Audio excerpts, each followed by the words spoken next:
The mushriks are hurt when they see me wearing it. But it's okay. You can keep on bleeding. Anyways, peace be upon you all. Thank you all for coming. This light is too bright, huh? Thank you all for coming. This is the Q&A section by the correctional officer. So thank you all. Let me mention some of those who are present. Peace be upon you. We have Safia Stusi, we have Tariq Ayub Salam, we have Fatima Chin, Tawfiq Ibrahim, Sister Kaisa, that is Zainab, I see you, Stephen L, Sister Alma Johnson, I see you, Salam, Baba Seidu, Suleiman, Sumaila Suleiman, Bilal, I see you, Lawaya, Bilal Jibril, I see you, Salam, Irene Safia, yeah, Faiz Kodabokus, I see you, Salam, Moma de Pedro, I see you, no, you didn't miss anything, right? Just started. Frank White, Salam, Awal Bukhari, Abbas Abdul Salam, Salam, you all. Thank you all for coming. Let me see those on TikTok. Sorry about that. Those on TikTok, I think we have not much people watching right now. We have Robson, I see you, peace, and Abu Rash, I see you. Thank you all for those who are present and those who are not present. I know other people will be joining on later. But anyways, thank you for the support and your presence. It's helpful. And this motivates me to keep going on, right? So salam baba. So Loyola Jose Rashida. Okay, I've done well, right? Anyways, thank you for your presence. I appreciate it. Thank you all for coming. Frank Y Jr. says, may the Creator continue to bless you, brother. Thank you very much. I appreciate that. Awale Bukhari says, we love you, Baba. I love you too, my wise audience, right? Let's put the mushriks aside because they don't like me at all. Okay. So anyways, ladies and gentlemen, this is the Q&A section, the correctional officer. During the week, I've been asked some questions, right? Many a times I do have the time to answer people's question, right, directly. But if I'm occupied, or maybe the question seems very, very important that I feel like the audience or public should know about, I pick up that question and then bring it. You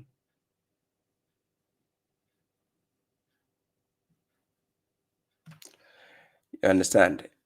So what happens is, kindly share the program so other people can join. Thank you all for coming, and thank you, Sister Sabrine Naima. Thank you for that. Haj Jibril, I see you. Peace. Kindly share so other people can join, right? Thank you all for your presence. Kindly share, then other people can join us, right? So then I start answering the question. I think I've been asked about 5 questions already. So if you have any question right now, your question will be answered later, right? I have to put on the priority first before I deal with the later ones, right? And hopefully I'll be doing 2 hours, so we'll have enough time to go around the questions. So when you send me a question now, if you are watching me via Facebook or YouTube, I will just pin your question, then I come back to it later. For those on TikTok, if you're lucky enough, I see your question, I'll answer it as time goes on. Yusuf Keita, thank you very much for the gift on TikTok. I appreciate the support. Thank you. Yeah, so this is my way I invite to Allah by perception, I and whoever follows me, and glory be to Allah, for I am not among the what? Idolaters. That is the mushriks, right? Yeah, Yusuf Salih Salam. Many a times you hear me using the word mushriks. It seems a lot of people don't understand. They think I'm actually calling Muslims mushriks. No. If you go to Quran chapter 12, verse 106, the majority of the people who claim they believe in God, they do not believe in God except while they are mushrikun, while they are mushriks, right? And they claim they believe in God according to their understanding. They think they are believers, but when you check physically and what they are doing, they are mushriks, meaning according to them, Islam cannot be practiced without their garbage books. According to them, Islam cannot be practiced without the sayings of their so-called scholars. According to them, God has deficiency in explaining things to us, according to them. According to them, if you have to uphold the book of God alone, you are lost and you should be tagged a kafir. That is according to them. So this is why I tag as mushriks. Because what is a mushrik? Somebody who does shirk. He associates something with something and he doesn't have permission. If you check Quran chapter 7 verse 33, God says, right? وَأَن تُشْرِكُوا بِاللَّهِ مَا لَمْ يُنَزِّلُ بِهِ سُلْطَانًا وَأَن تَقُولُوا عَلَى اللَّهِ مَا لَا تَعْلَمُونَ. These are classified as haram. To say what you do not know about God is haram. To also associate something with him when he has not given you any permission or authority, it is also haram. So if you associate your garbage books to Islam, first of all, I can't think far. Are you insane? Are you logically corrupt? Why will you attach a book to the book of God when you don't have permission? You don't have sultan. You don't have the izn. You don't have the authority to do that. And you keep saying, okay, how will you know how to pray without the sunnah? Are you a fool? Prophet Ibrahim alayhi salam, did he have to follow a sunnah to pray? Isa alayhi salam, did he have to follow sunnah to pray? Why are you fooling yourselves? Hello? Now, so the mushriks, they are the ones when I'm dealing with the words of God and putting out the truth, they are frustrated, which if it has to do with babashuaib, the correctional officer, you can only bite your hands in rage. I'll beat you with logic. I'm serious. Because none of your scholars can face me face to face. They can just stand far away and throw a stone. Fine. I live in a metal house. You live in a glass house. So who is safe? Keep throwing the stones. But let me get you face to face. And the day I throw the stone back, who will be laughing on that day? Hasbunallahu wa ni'mal wakil. Quran chapter 3 verse 160, God says, In yansurukum Allah fala ghaliba lakum. If God should support you, none can defeat you. And I have the book of God, and I support God, and God supports me. So who is there to defeat me? Unless if I leave God and come to your foolish doctrines. Yes, fine. Then God will let other people manhandle me, or but until then, I will keep giving you messes in your faces, right? So when you go to Quran chapter 10 verse 82, God says, وَيُحِقُّ اللَّهُ الْحَقَّ بِكَلِمَاتِهِ وَلَوْ كَرِهَ الْمُجْرِمُونَ. He says God will enforce the truth with his words, even if the criminals dislike it. And who are the criminals? The Hadithiyuns. They are the criminals. They are the ones who tell you the prophet married a 6-year-old girl. Right? So those criminals, you know them, right? You don't look. You don't expect to catch a thief in your house and you ask him, are you a thief? And for him to say, yes, I'm a thief. No, he will tell you, no, I'm not. Or I only came here to check if your light is working. This is the same mushriks. That's how they do. The mushriks will never admit to you they are mushriks. But you're smart, right? You can check by their signs. By their color and their signs, you know them, right? A word to a wise is enough. So Quran chapter 10 verse 82, God says he will enforce the truth with his words, even if the criminals dislike it. So now we have the words of God, which is the Quran, because Quran chapter 10 verse 32, that is 32, it says, فَمَاذَا بَعْدَ الْحَقِّ إِلَّا دَلَالٍ. And what is there after the truth, if not error, or except error? What is there again? If you have 1 plus 1 and you say the answer is 2, what else do you need? Do you need 2.1? The answer is wrong. 2.3? The answer is wrong. 1 plus 1, the answer is 2. What else do you need? Full stop. Nothing again. The moment somebody says but, and which is the national anthem of the mushriks, always. Yeah, the Quran is enough, but. Yeah, the Quran, we agree the Quran is the best book, but. Yeah, the Quran, look, mashallah, if you have the Quran, wow, you don't need anything again. But, akhi, you need the sunnah of the Prophet. Akhi, the sunnah. Akhi, sunnah. Allah musyrikeen. Okay. Like I said, those asking the questions now, I'll be coming to your questions later. If you can kindly remind me later on, I'll deeply appreciate that, right? Yes. And in case there's anybody, anytime, any place, somebody is thinking, okay, hey, I feel like I want to give you a gift. I want to donate something. I want to give you a gift. I would prefer nowadays you use YouTube super thanks where you can send me gifts, or use Facebook stars or TikTok stars. Then that is appreciative enough, right? So other than people asking me, hey, can you send me where to send you gift, or no, do it like that. It will at least it will make me see your name, everything, and that is appreciated enough. So thank you all for the support. I appreciate that. Anyways, so we know, even though God will enforce the truth with his words, and he told us, and فَمَاذَا بَعْدَ الْحَقِّ إِلَّا الضَّلَالُ, and what is there after the truth if not error, right? Dalal, when we say dalal, something that can mislead you, error, right? Then when we go to Quran chapter 43 verse 78, God says, لَقَدْ جِئْنَاكُمْ بِالْحَقِّ وَلَكِنَّ أَكْثَرَكُمْ لِلْحَقِّ لَكَارِهُونَ. He says, we have brought you the truth, but most of you hate the truth. Yeah. So God has brought us the truth, but most of the people hate the truth. And this is why when somebody like correctional officer, you see my videos, I speak, it causes rage, frustration. They are agitated. But the funny part is they can't face me face to face. And this is why I invented the ideology of the correctional officer's den. The evidence is there. It's clear on YouTube. Go to my YouTube channel, check, look for the playlist, The Den, or the correctional officer's den. And you see how they humiliate themselves. And people are wondering, why are you so patient with them? Yeah, I have to be patient. If I'm not patient, you will not get to learn anything.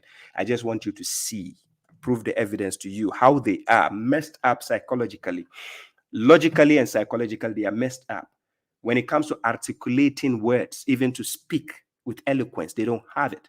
So God says, "Woman ahsanu qawlan mimman da'a ila Allahi wa amila salihan wa qala innani minal muslimin." So they look, when it comes to speech, they are mess. When it comes to even listening, that's why many times you hear me speaking, I said, listen carefully. Don't just listen to me, listen carefully. I choose my words carefully, and I know what I'm speaking about, right? I'm not here to mislead people. And that's why Quran chapter 39, verse 18 says, Allazina yastami'una laqawla fayattabi'una ahsanahu, right? Ahsanahu. So you follow the best of it, but you listen and follow the best of it. Listen to the word and follow the best. So it will take an intelligent person to listen to something and follow the best of it. Do you see the point? Salam, Jimmy. Salam, Jimmy. I see you. Salam, Isa Watson. Okay, so now let's move to the questions of the day. Question number one. Somebody says, why do children die at a young age due to disease, and what happens to these children on the day of judgment? What will happen to these children on the day of judgment, right? So the question is, why do children die at a young age, right? And what will happen to these children on the day of judgment? So we are going to see the answer here. So I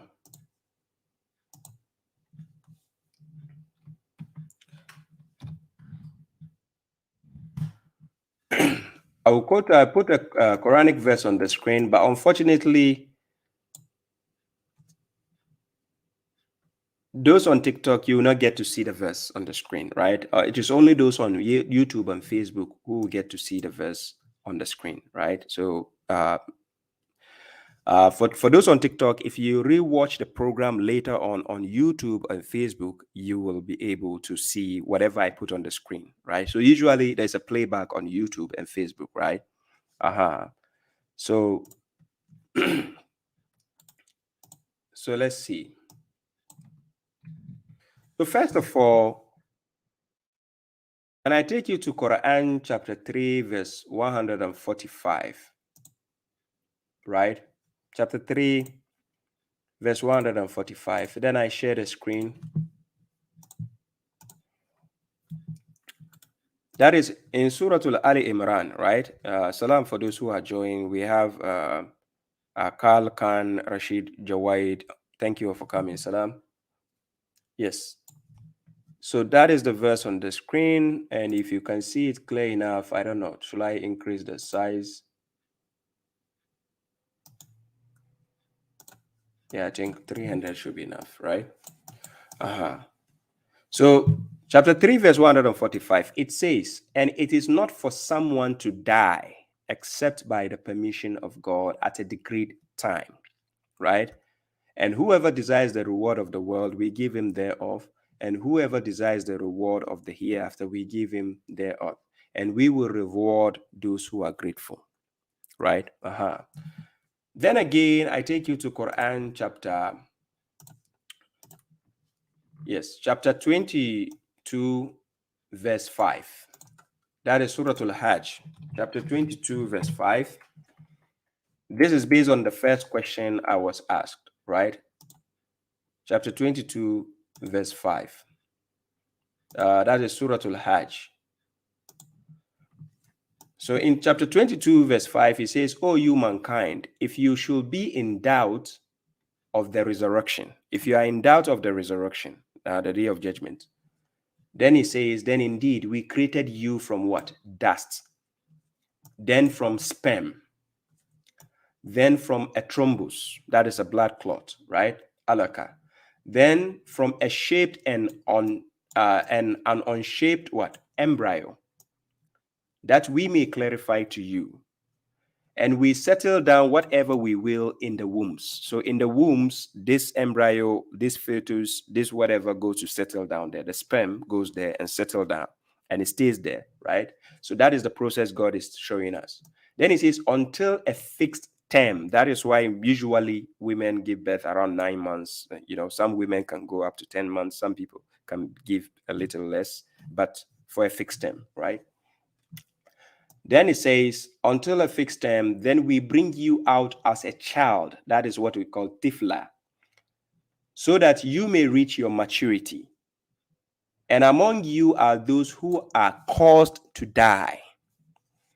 And among you are those who return to a rejected age, meaning others will die early, whilst others will reach at a rejected age, meaning very old, and people are rejecting you, right? Then it says, in order not to know anything after knowledge, right? When people grow very old, they can hardly learn something new again, right? Unless they can have memories of the old things, but they can hardly remember anything again, right? When you teach them something new, they'll forget. So that is why old people, when you live with old people, they can keep asking you your name 1,000 times. And what is your name again? Who are you? You understand? Old people will do that. So that's a rejected age. And that's why people think old people like talking. They try to avoid them. You understand? This is not me saying. This is God saying. It's a rejected age, meaning you grow to the extreme old age. People will start to avoid you because they think you are talkative and they think you are asking repetitive questions. So they will try to reject you.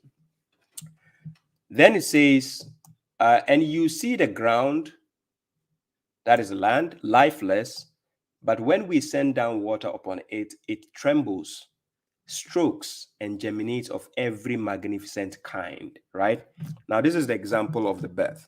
So we see the process in which the human being has to go through before being given birth. So some are caused to die early, while some are caused to even grow and become adults and go to the middle age and become old people till they are rejected. right? So the next verse I'm going to quote is in chapter 35, verse 11. So this is based on answering the question the person asked, right? Why do some people die at a young age, right, as children? And so chapter 35, verse 11 says, and God created you from dust, then from sperm, then he made you couples, right? He made couples, right? We have a man and a woman, right? And no female gets pregnant nor gives birth except by his knowledge. So God is aware of all things, right? And none lives long of longevity. None can live long of longevity, nor does his life decrease except in a register. Indeed, that is easy for God. So whoever lives long life, it is God who has already fixed that.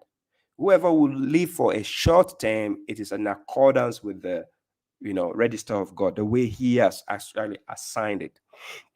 Just like in the workplace, right? For people who work in the factories and companies, you have the supervisors who have already written your time and your shift and your wherever you are, your allocations where you are going to work. So they know the time frame where you are going to start and where you are going to end. You understand? So they will come and check up.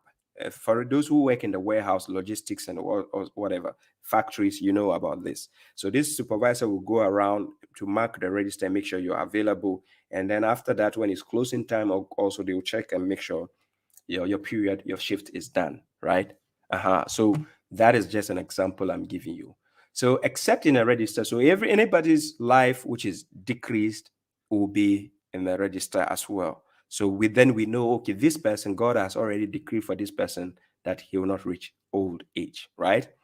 So the reason why I started with Quran chapter 3, verse 145, nobody dies except by the permission of God. So even if somebody has to shoot you with a gun, in order for you to die, it has to be by the permission of God.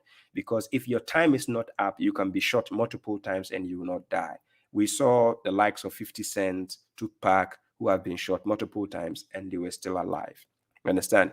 But somebody, just a bullet of a gun will miss his eye and then he dies. Then you'll be wondering, what at all is wrong with the world? You understand? So this is the logic behind it. Now, in order to fulfill the question which was asked, and then the person say, and what will happen to these children on the day of judgment, right?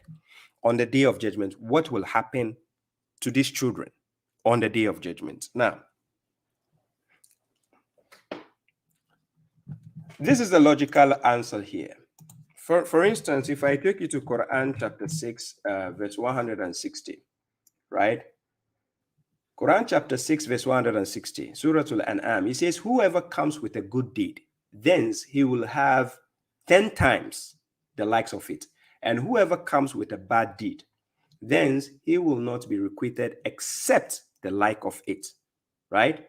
And they will not be wronged.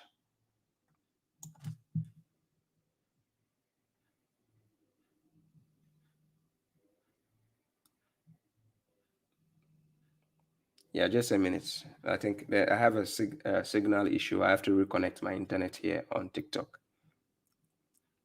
Yeah, now it should be okay. So Quran chapter 6, verse 160, whoever comes with a good deed, if you comes to God, that is, if when you die and you go back to God and you go there with a good deed, then you will have what? 10 times the like of the good deed you have done as a reward. And whoever comes with a bad deed, meaning you go with a sin, a bad deed, then he will not be requited except the like of it, the same bad deed he did. And they will not be wronged. So they will not be wronged, right? So now, how about somebody who hasn't done any good or bad, right, and died? What is going to happen? You understand? It's just like a worker who never worked, who didn't do any work, who hasn't been assigned with any duty. Is he going to be paid his salary? You understand?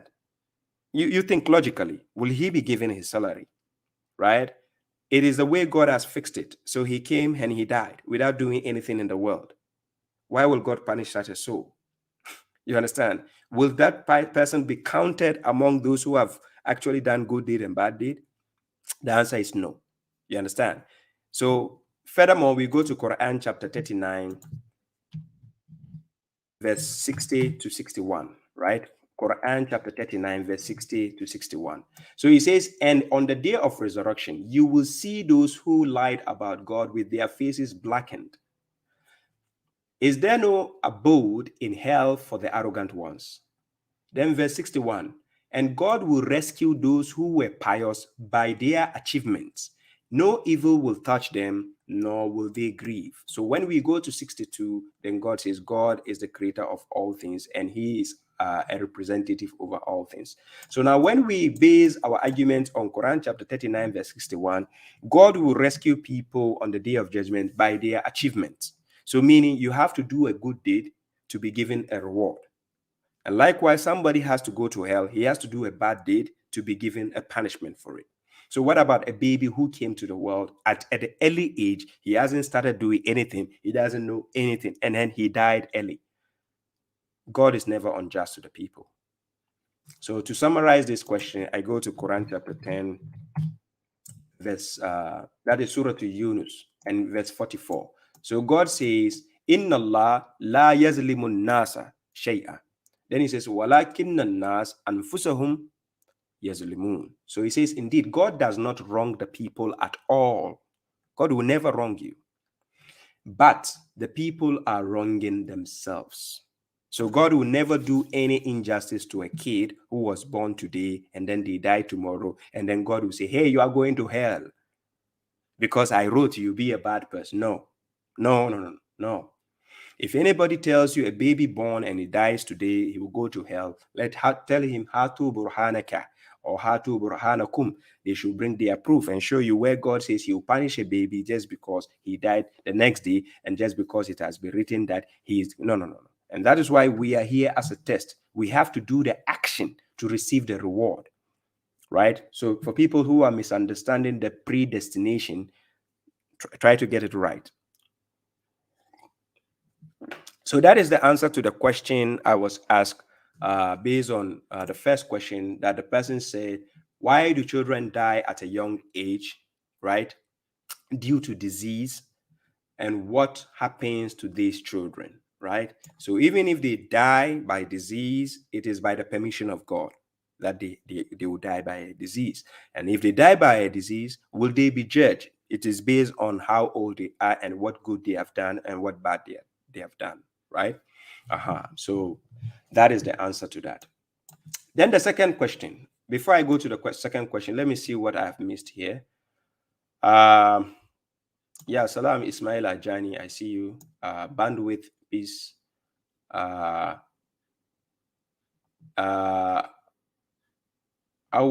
Tukur says salam.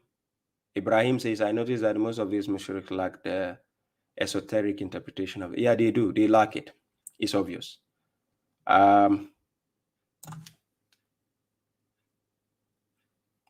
Issa Watson put the verse I quoted. John Kwame says, good evening, bro. Good evening. Abu Kiti, salam. Kudisia Ibrahim, yeah, salam. So, Abu Kiti, I will come to your question. Thank you very much. Bandwidth, God bless you too.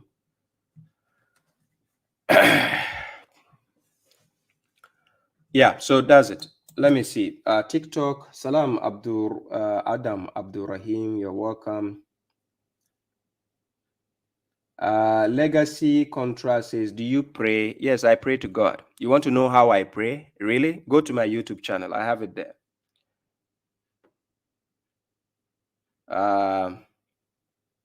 Siadasi. Okay, yeah.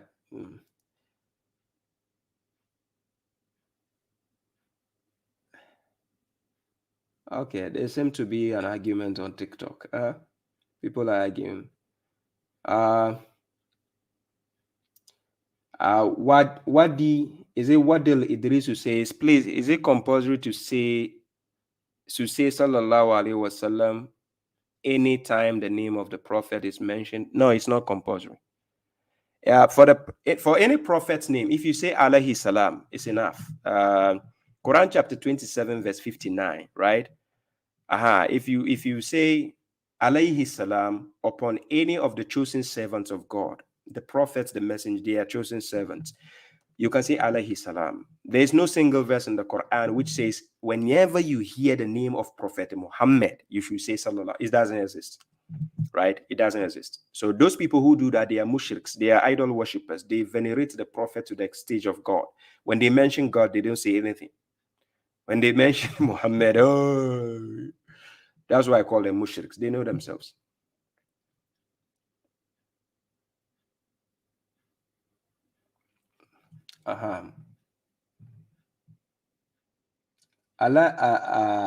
Aladdin says, I have a question about the middle prayer. Okay, I'll come to that. By the way, let me move on with the so that I don't get stuck in.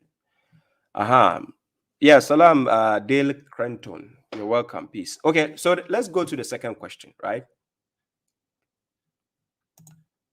Let's go to the second question. So the second question I was asked, it says, Salam, I need your insight on Ayat chapter 33, verse 36, right? Quran chapter 33, verse 36.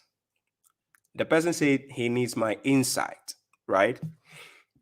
So let's go and see that verse, right? Many a time you see the mushriks, they will quote this verse, and I want you to pay attention carefully.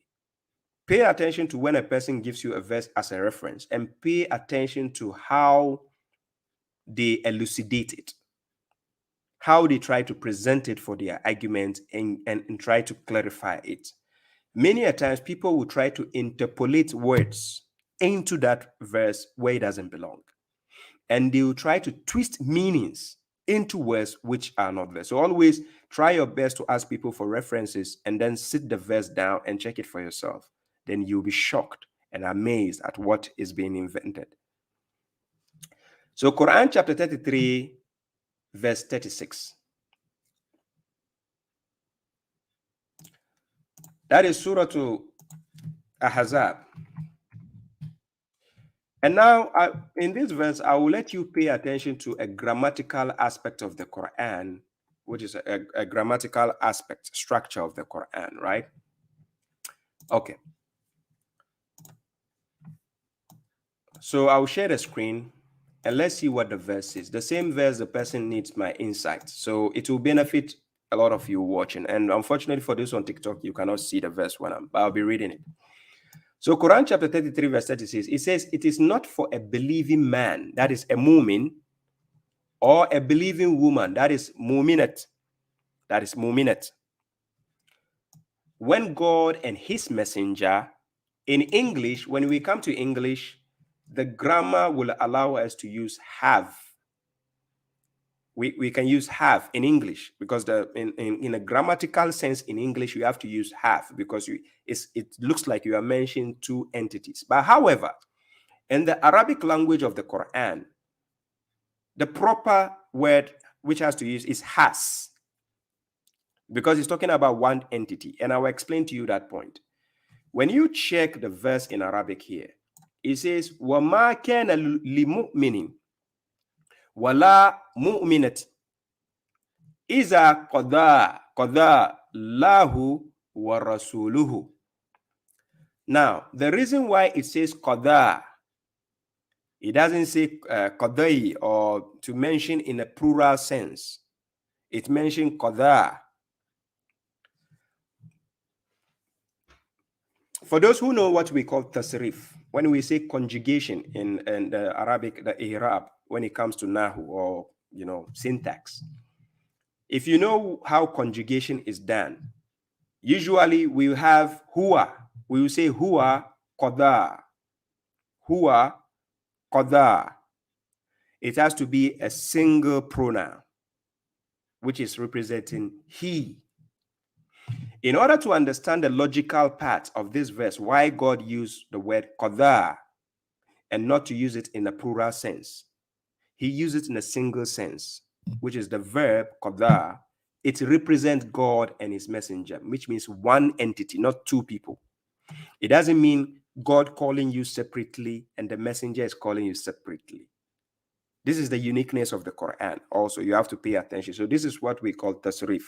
So in this verse, God says, it is not for a believing man or a believing woman when God and his messenger, so the proper meaning is has issued.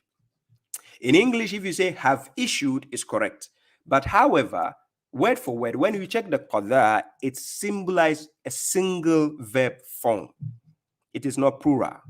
So here, it signifies God and his messenger as one entity, as a unit, like one unit, not separate.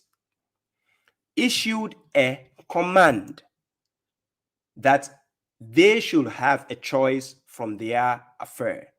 And whoever disobeys God and his messenger, then he has strayed in a clear error. Now, what I want you to understand is, in the grammatical instance of this verse, chapter 33, verse 36, God says, وَمَا كَانَ لِمُؤْمِنٍ وَلَا مُؤْمِنَةٍ إِذَا قَضَى اللَّهُ وَرَسُولُهُ. This qadar signifies one entity, which is God and his messenger, as one, not as two. One. Let me see if I can help out extra on this. So for those who understand how tasrif works, conjugation in Arabic, you understand what I mean by this. So let me see. Qadar.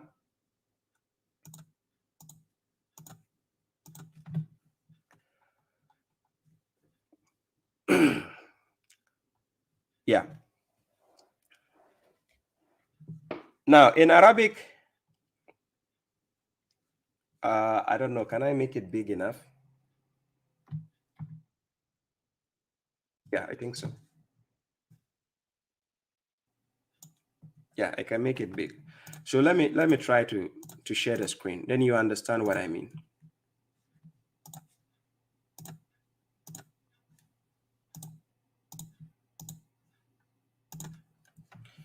Now, for those on TikTok, for those on YouTube and Facebook, I'm sharing the screen. I hope you can see the screen, right? Let me see if I can do this.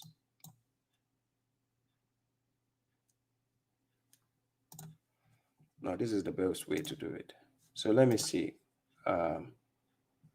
Yeah, you can see the screen. So let me maximize it a bit.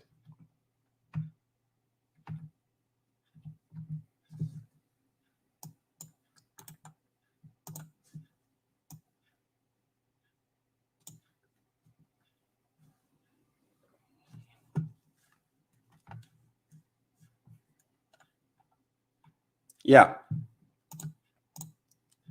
So now let's move on. You can see the screen. Now, what I want you to see here is the word qadar, which is a verb, which is the root word, qadar, which means to decide, to issue something, right? To decide on something, to issue something, right? To settle something, but to issue. So if God and his messenger has issued, in English, we have to use the word have. It seems like we are talking about two entities. But in the Arabic structure, in the Quran, God is using one verb form to attribute for one entity. So in Arabic, in tasrif, there is something we call, for instance, I will say, we will say anta, we will say you, qadaita. It means you have issued, or you have decided, or you have, judged. So anta qadaita. Then if it is a female, we say anti. We say anti qadaiti. Then we go huwa. When we are talking about you, we say huwa qada. Then we say what? Here, which is a female, here, she, what? Then we say qadat. Now, in order to understand this, if you don't know how the tasrif works in the Quran, that is conjugation, you don't know how conjugation works, you'll be confused when you are reading a verse. So when God was speaking concerning Quran chapter, let me share the screen again. Quran chapter 33, verse 36, when he was speaking, he says, وَمَا كَانَ لِمُؤْمِنٍ وَلَا مُؤْمِنَةٍ إِذَا قَضَى اللَّهُ وَرَسُولُهُ or وَرَسُولُهُ. Now, somebody might ask, why is God using qada even though he's talking about two entities. These entities are not separate. God and his messenger is a same unit, which is the Quran. You find the words of the messenger in the Quran, and you find the words of the God himself in the Quran. So that is why many a times you see that when God is telling the messenger, yes, alunaka ani ruhu, when they ask you about the spirit, then God will ask him to say what? Kul, say. Yes, alunaka alil khamr wal maisir. Kul, say. Yes, alunaka ani sa'at, when they ask you about the hour, say. When they ask you what they should spend or disperse, say. When they ask you about the orphans, say. So you find God and the messenger, whatever they have issued, is in the Quran, is one unit. It's not separate. As the mushriks will tell you that when we say God and his messenger, God is the Quran and Rasul is the Hadith. It is only a foolish mushrik who think like this, because they don't understand even the Arabic grammar of the Quran. So now let's see this understanding. I'll give you subsequent examples. You understand what I mean. Now, the next example, let's finish the verse. Let's finish the verse so that you understand. So it says, it is not for a believing man or a believing woman when God and his messenger, the proper instance is to say has issued. But in English, because we are mentioning two separate entities, that is in English language, because of translation, so we have to say have issued, which is correct in English. But coming to Arabic, you have to understand the qada used is for single entity. When they have issued a command, that they should have a choice from their affair, right? So if God has issued a command through the messenger, you don't have to have any objection concerning the command God has issued through his messenger. And whoever disobeys God and his messenger, then he has strayed in a clear error. So it's not talking about God and Sahih Bukhari or God and Sahih Muslim. You'll be a fool to put your garbage hadith there when it's only talking about God and the Quran. Good. So now let's understand subsequent examples so that you understand what I mean. So the next example, I take you to Quran chapter 4, verse 14. That is Surah An-Nisa, right? And I'll show you another instance where you can understand what I mean. Quran chapter 4, verse 14.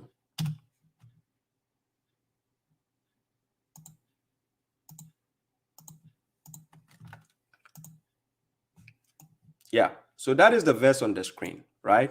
Let me see if you can see it clear enough. Yeah, that is the verse on the screen. I can maximize it a bit. 350 should be okay. Here, God says, وَمَنْ يَأْسِ اللَّهَ وَرَسُولَهُ وَيَتَأَدَّى حُدُودَهُ. Then he says, يُدْخِلُ نَارٍ خَالِدِينَ فِيهَا وَلَهُ عَذَابٌ مُهِينٌ. So God says, and whoever disobeys God and his messenger, then he says what? And trespasses his limit. You see, it says hududahu. He didn't say hududahuma. If he says hududahuma, he's talking about two entities, which means there is what? Dual of an ism. It's talking about two entities. It will be huma.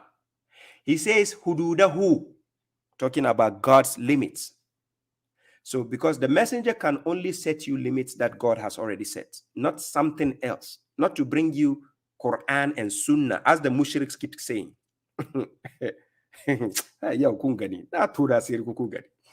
And whoever disobeys God and his messenger and trespasses his limits, whose limit? God's limit.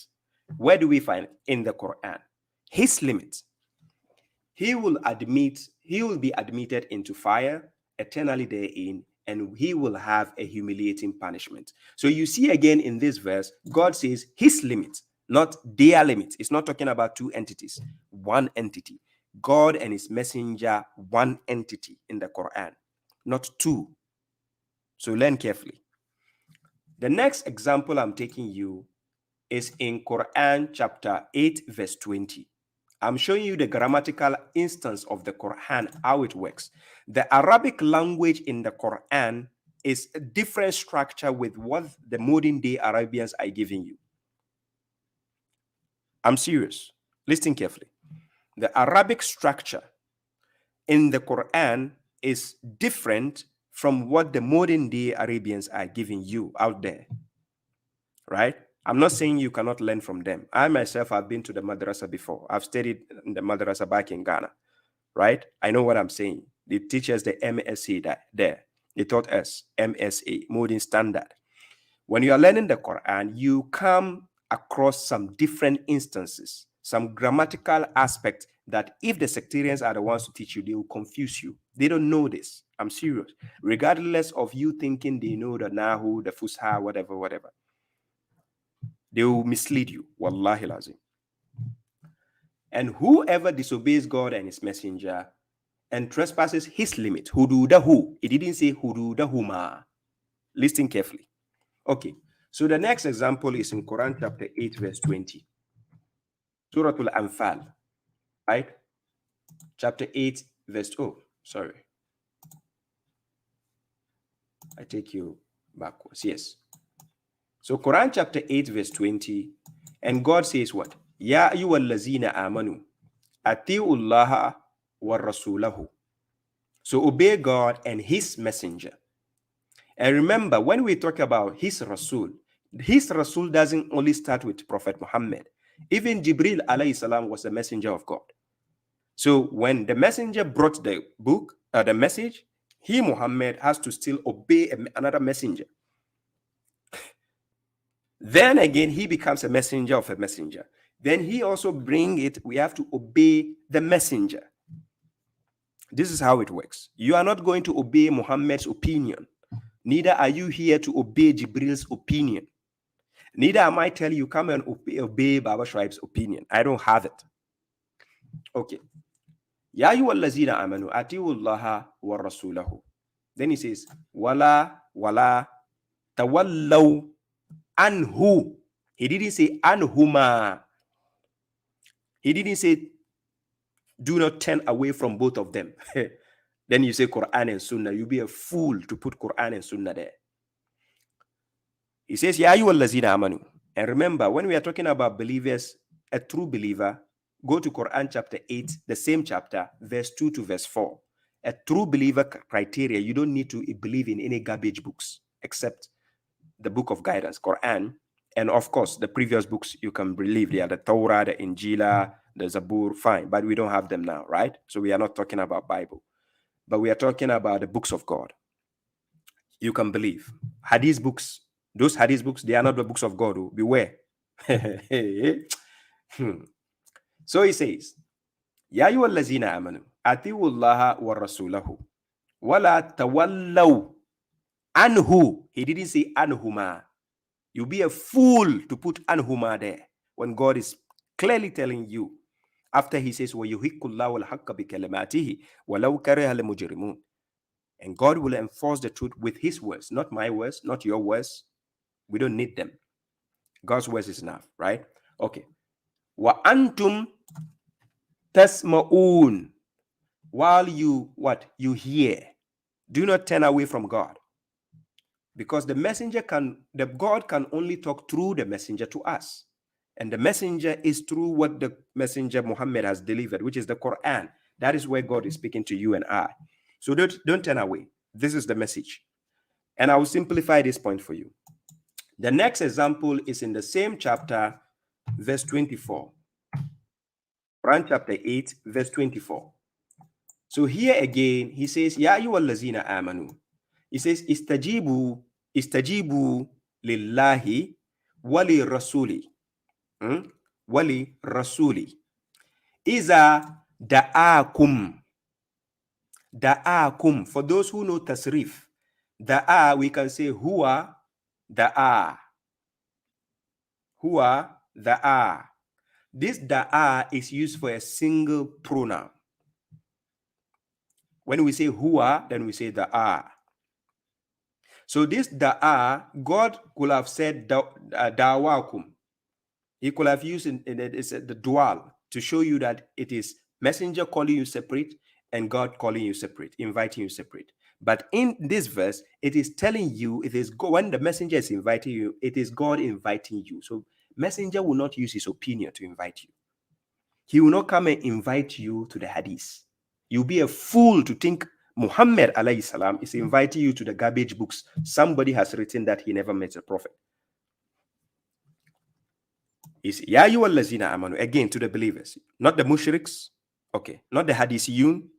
Ya ayyuhallazina amanu, istajibu lillahi wali rasuli iza da'akum lima yuhikum wa alamu anna allaha yahulu bainal mar'i wa qalbihi wa annahu ilayhi tuhsharun. So now the verse is saying, oh, you who believe, respond to God and to the messenger when he invites you. He didn't say when they invite you. You'll be a fool to think he's talking about two entities here. God and his messenger, you don't separate. The word doesn't say Nabi. Nabi is different from a Rasul. Yes, we know Prophet Muhammad has had two duties. He was a messenger of God and a prophet of God. But however, his duty as a messenger is the one you and I were asked to obey. Not his duty as a prophet. We never met him as a prophet. Where is he? I never met him. Only the Arabs at his time, they lived with him and they knew him as a prophet. You and I never met him as a prophet. We only know him as a messenger through the book that we have to obey. So listen carefully.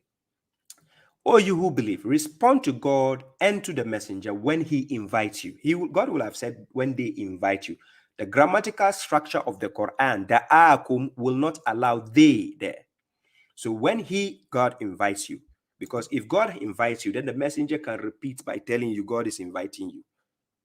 Just as it is explained in Quran chapter 28, verse 87. So God says he should invite to God. So then he says, to what gives you life? What gives you life is the book of God. And know that God switches between a man and his what? Heart. And that it is to him you will be assembled. So bear in mind. Now, we go again. Quran chapter 4, verse 80. So let me show you how when the messenger is inviting you, automatically it means God is inviting you. It is one entity inviting you. It's a one unit. It's not two. Okay. So here, we go to Quran chapter 4, verse 80. Right? Quran chapter 4, verse 80. So that is Surah An-Nisa. Quran chapter 4, verse 80. So God says, Man yuti'ir rasula faqad ata Allah. Wa man tawalla fama arsalnaka alayhim hafiza. Whoever obeys the messenger, thence he has obeyed who? Allah. Do you see the unit there? It's one unit. It's not two units. So automatically, the messenger will only tell you what God says. That's why God keeps telling him, yes, alunaka anil ruhu. Kul, say. He will not fabricate other words and tell you something different. As the mushriks keep telling you, come and follow the Quran and Sunnah. Wallahi, they are mushriks and they will take you to hell if you obey those garbage books they are giving you. I'm telling you, the correctional officer. Whoever obeys the messenger, thence he has obeyed Allah. He didn't say whoever obeys Sahih Bukhari. He never said whoever obeys the garbage books. He said whoever obeys the messenger is what? Has obeyed what? Allah. But whoever turns away, as the mushriks are turning away, then we have not sent you, Muhammad, as a guardian over them. Because the mushriks will tell you, if you don't follow the hadith, how can you be guided? If you don't follow the garbage books we have, how can you know how to be salat? So to them, Muhammad as an entity is a guardian. So we have to come and follow any narrations attributed to him. And he say, hey, this will guide you, mashallah. Oh, really? Okay. So do you see the structure, the way God is arranging the grammatical instance in the Quran? Good. Now the last one. where they normally bring you confusion is in Quran chapter 4, verse 59. That is where the mushriks bring you confusion. Babashuaib is here to eradicate all their falsehood, right? With the help of God. In Quran chapter 4, verse 59, many a times mushriks will quote this verse for you. Ya ayyuhallazina amanu, ati'u Allaha wa ati'u rasula. And what will the mushriks tell you? They will say ati'u Allah means obey the Quran, and ati'u rasula means obey the sunnah or hadith. Hey, Allah oh, I'm just happy listening to them. Ya ayyuhallazina amanu. Remember, it's not talking to hadithiyuns or the mushriks. It's talking to believers. O you who believe, obey God and obey the messenger. I've already shown you. It is not 2 units. It's 1 unit. Messenger will never tell you what God hasn't said. Whatever messenger will tell you is found in the Quran. Whatever God will tell you is found in the Quran, not outside the Quran. So in order for me to explain this verse, let me pause this verse so that you understand better. I take you to Quran chapter 69, then we start from verse 43. Then you understand me better, because if I explain this verse now, you might not understand. So let me take you to Quran chapter 69, verse 43. God says, Tanzilu min Rabbil Alameen. Then he says, Walau takawwala alayna ba'da al-akawil la akhazna minhu bil yamin thumma laqata'na minhu al-watin. Now that is verse 43. He says what? A revelation from the Lord of the world. So what is the revelation? The Quran. That is Tanzil. God brought it down as a revelation. وَبِحَكِّ أَنزَلْنَاهُ وَبِحَكِّ نَزَلْ. That is the Quran. Then verse 44. It says, وَلَوْ تَكَوَّلَ عَلَيْنَا بَعْدَ الْأَكَاوِيلِ. And if he, Muhammad, had fabricated some of the sayings, when we say al-akawil, whenever you open the Quran, you see kul, like kul huwallahu ahad. That is an instruction to the messenger to say. So say, he, Allah, is one. That is an instruction. So all this kul you see in the Quran, when you gather them all, they become al-akawil, meaning the sayings you see in the Quran. So the revelation which was given to this messenger, he has now been instructed to say this kul, and he cannot subtract or add. So God says, had he, the messenger Muhammad, fabricated some of the akawil, the sayings about us, then God says, we will have seized him by the what? Right hand. Then we will have cut the iota from him. You know the vein next to your heart that pumps blood? That one, God will cut it. And that's where people have cardiac arrest and so on. Nobody can save it. That is what God will have done. When you see this mushrik quote this verse, they are trying to say that is evidence that Prophet Muhammad never fabricated anything. Are you a fool? You brought books way back after the Prophet. Imam Bukhari never met Prophet Muhammad. Somebody who came over 230 years after the Prophet started writing garbage books and attributed to this honorable man, and you tell me that this is part of Islam? Hi, who born you by mistake? Okay, so we can see clearly by these verses, chapter 69, verse 43 to verse 46, that Prophet Muhammad, or as a messenger, didn't have the permission to make up any other sayings, as the mushriks will keep saying, that the Prophet, he'll be sitting there, some people will come to him, hey, my wife has committed adultery, what should I do to her? Oh, go and stone her. Oh, come back, a revelation has just come, I've just received a verse, my face is red, come, there's a new verse. Okay, don't stone her anymore, go and buy her pizza.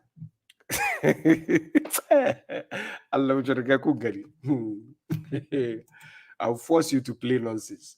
Okay, we go back to Quran chapter 4, verse 59. Right? That is Surah An-Nisa. So the mushriks will quote Quran chapter 4, verse 59. Ya ayyuhallazina amanu ati'u Allaha wa ati'u Rasul.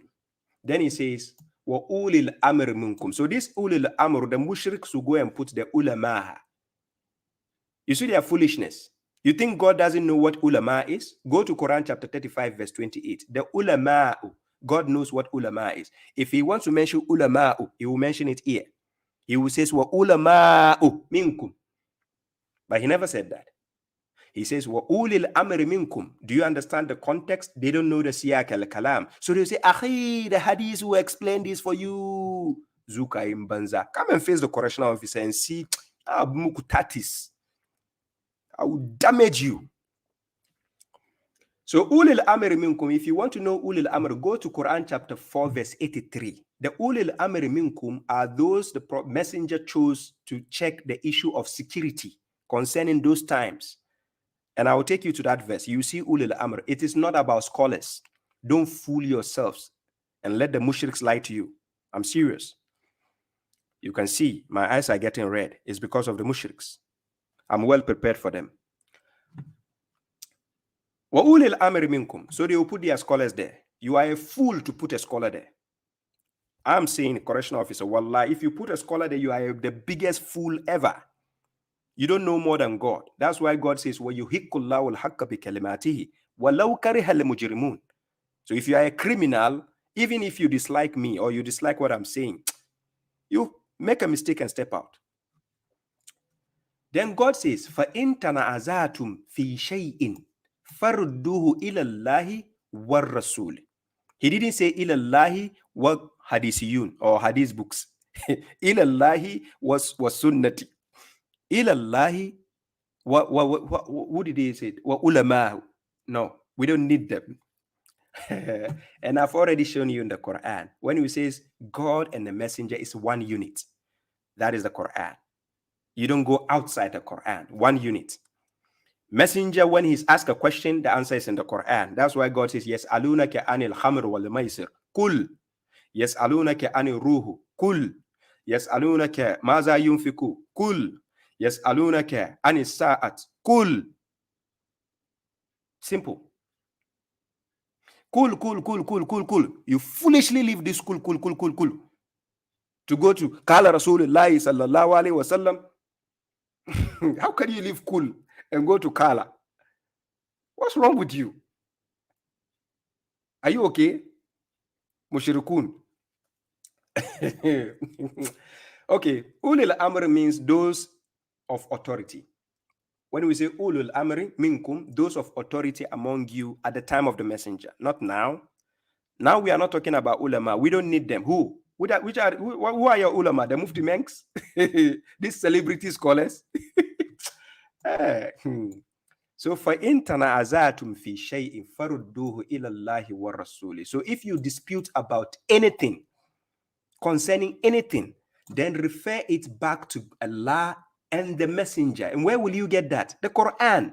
The words of God in the Quran, the words of the messenger is in the Quran. The messenger wasn't given any authority to fabricate any sayings again after what he has been given. Quran chapter 69 verse 43 to 46. You will be a fool to think a messenger bring you some garbage books after the Quran. What is wrong with your logic? Malakum kaifa takumun? Am lakum kitabun fihi tadrusun? Inna lakum fihi lama takhayyarun?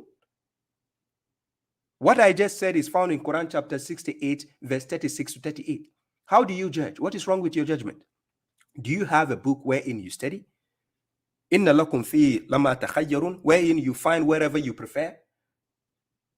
So the hadith books are your book of guidance? When God is telling you, ذَلِكَ الْكِتَابُ لَا رَيْبَ فِيهِ هُدًى لِلْمُتَّقِينَ, it's obvious mushriks are not muttaqin. Okay. Oh, you who believe, obey God and obey the messenger, as well as those in authority. I will show you those in the authority. You want to know? We go to Quran chapter 4 verse 83. Chapter 4 verse 83 is going to show you those in authority among you. And when there comes to them an issue, a concern about what? Security, al-amni, or fear, they broadcast it. And had they what? Referred it to the messenger and to those in authority among them, those who can deduce it among them will have what? Would have found it out. And if not for the favor of God upon you, the believers at the time of the messenger, and his mercy, you will have what? Followed what? The devil, except a few. Just as today, a lot of people follow the devil from the Hadith books. When the evidence are clear in the Quran, they don't like it. So this ulil amru, they are at the time of the messenger. Messenger has assigned them to check the issue of security. It is not about Sunnah or Hadith books. No, it is about security at the time of the messenger. They have to check these issues so that when people have misunderstanding, they can deduce it and refer it to the messenger. So that is why in Quran chapter 4, verse 59, God says, فَإِن تَنَازَعْتُمْ فِي شَيْءٍ, because some people can have arguments at the time of the messenger. So then God says, فَرُدُّوهُ إِلَى اللَّهِ وَالرَّسُولِ, and he stopped there. If you dispute about anything, listen, tanaza'atum fi shay'in, meaning in anything concerning your deen, go back to God and his messenger. And where is that? The Quran. So that is why in Quran chapter 5, verse 101,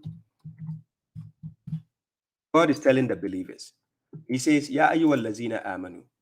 Here, Ya ayyuhallazina amanu. La tas'alu an ashiya'a in tubda lakum tasukum. Wa in tas'alu anha hina yunazzalu al-Quran tubda lakum.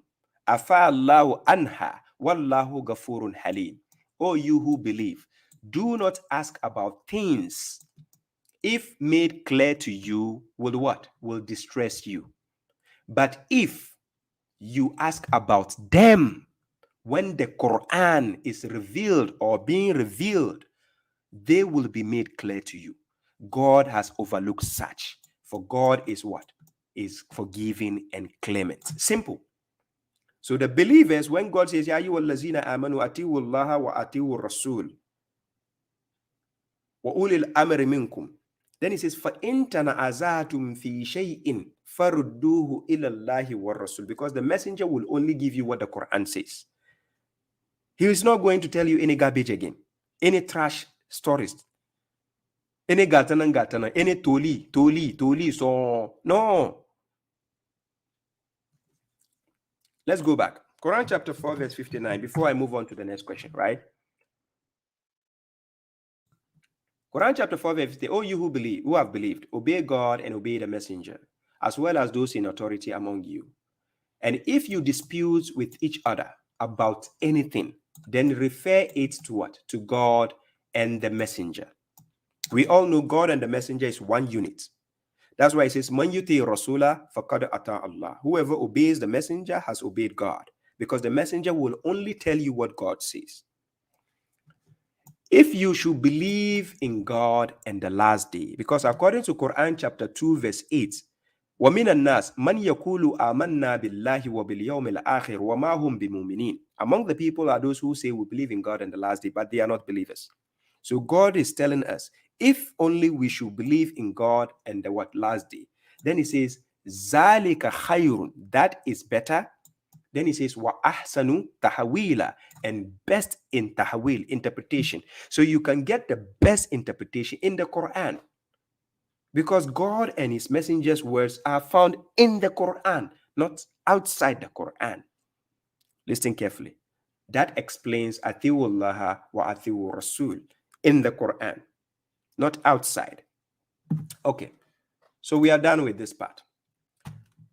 Before I go on to the next question, the third question, let me see what I've missing on here. Bandwidth says, and whose hadith is more truthful than God's? Yes. Woman asdaku min Allah haditha. But they will tell you Sahih Bukhari or Sahih Muslim. Yeah, we agree the Quran is the best, but akhi, you need some few Sahih. We know the hadith, it has contradictions, but if you can follow the Sahih, bring me the same Sahih, the one who told you your prophet slept with 11 women in one night, the same one who told you your prophet married a 6-year-old girl, the same one who told you the prophet tried to commit a zina, the same one who told you your prophet slept with his concubine on the bed of one of his wives. This all garbages. You still want to Bushirkanga.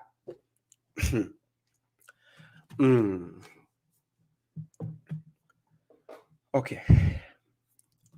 Let me drink some water. Sister Albert Josie says, you have allergies with mushroom. I do. Brother Isa Watson, I just explained that verse. Thank you. Yes, Cassandra Luck, I'll come to your question. May God help that I have enough time. I'll come to your question, hopefully.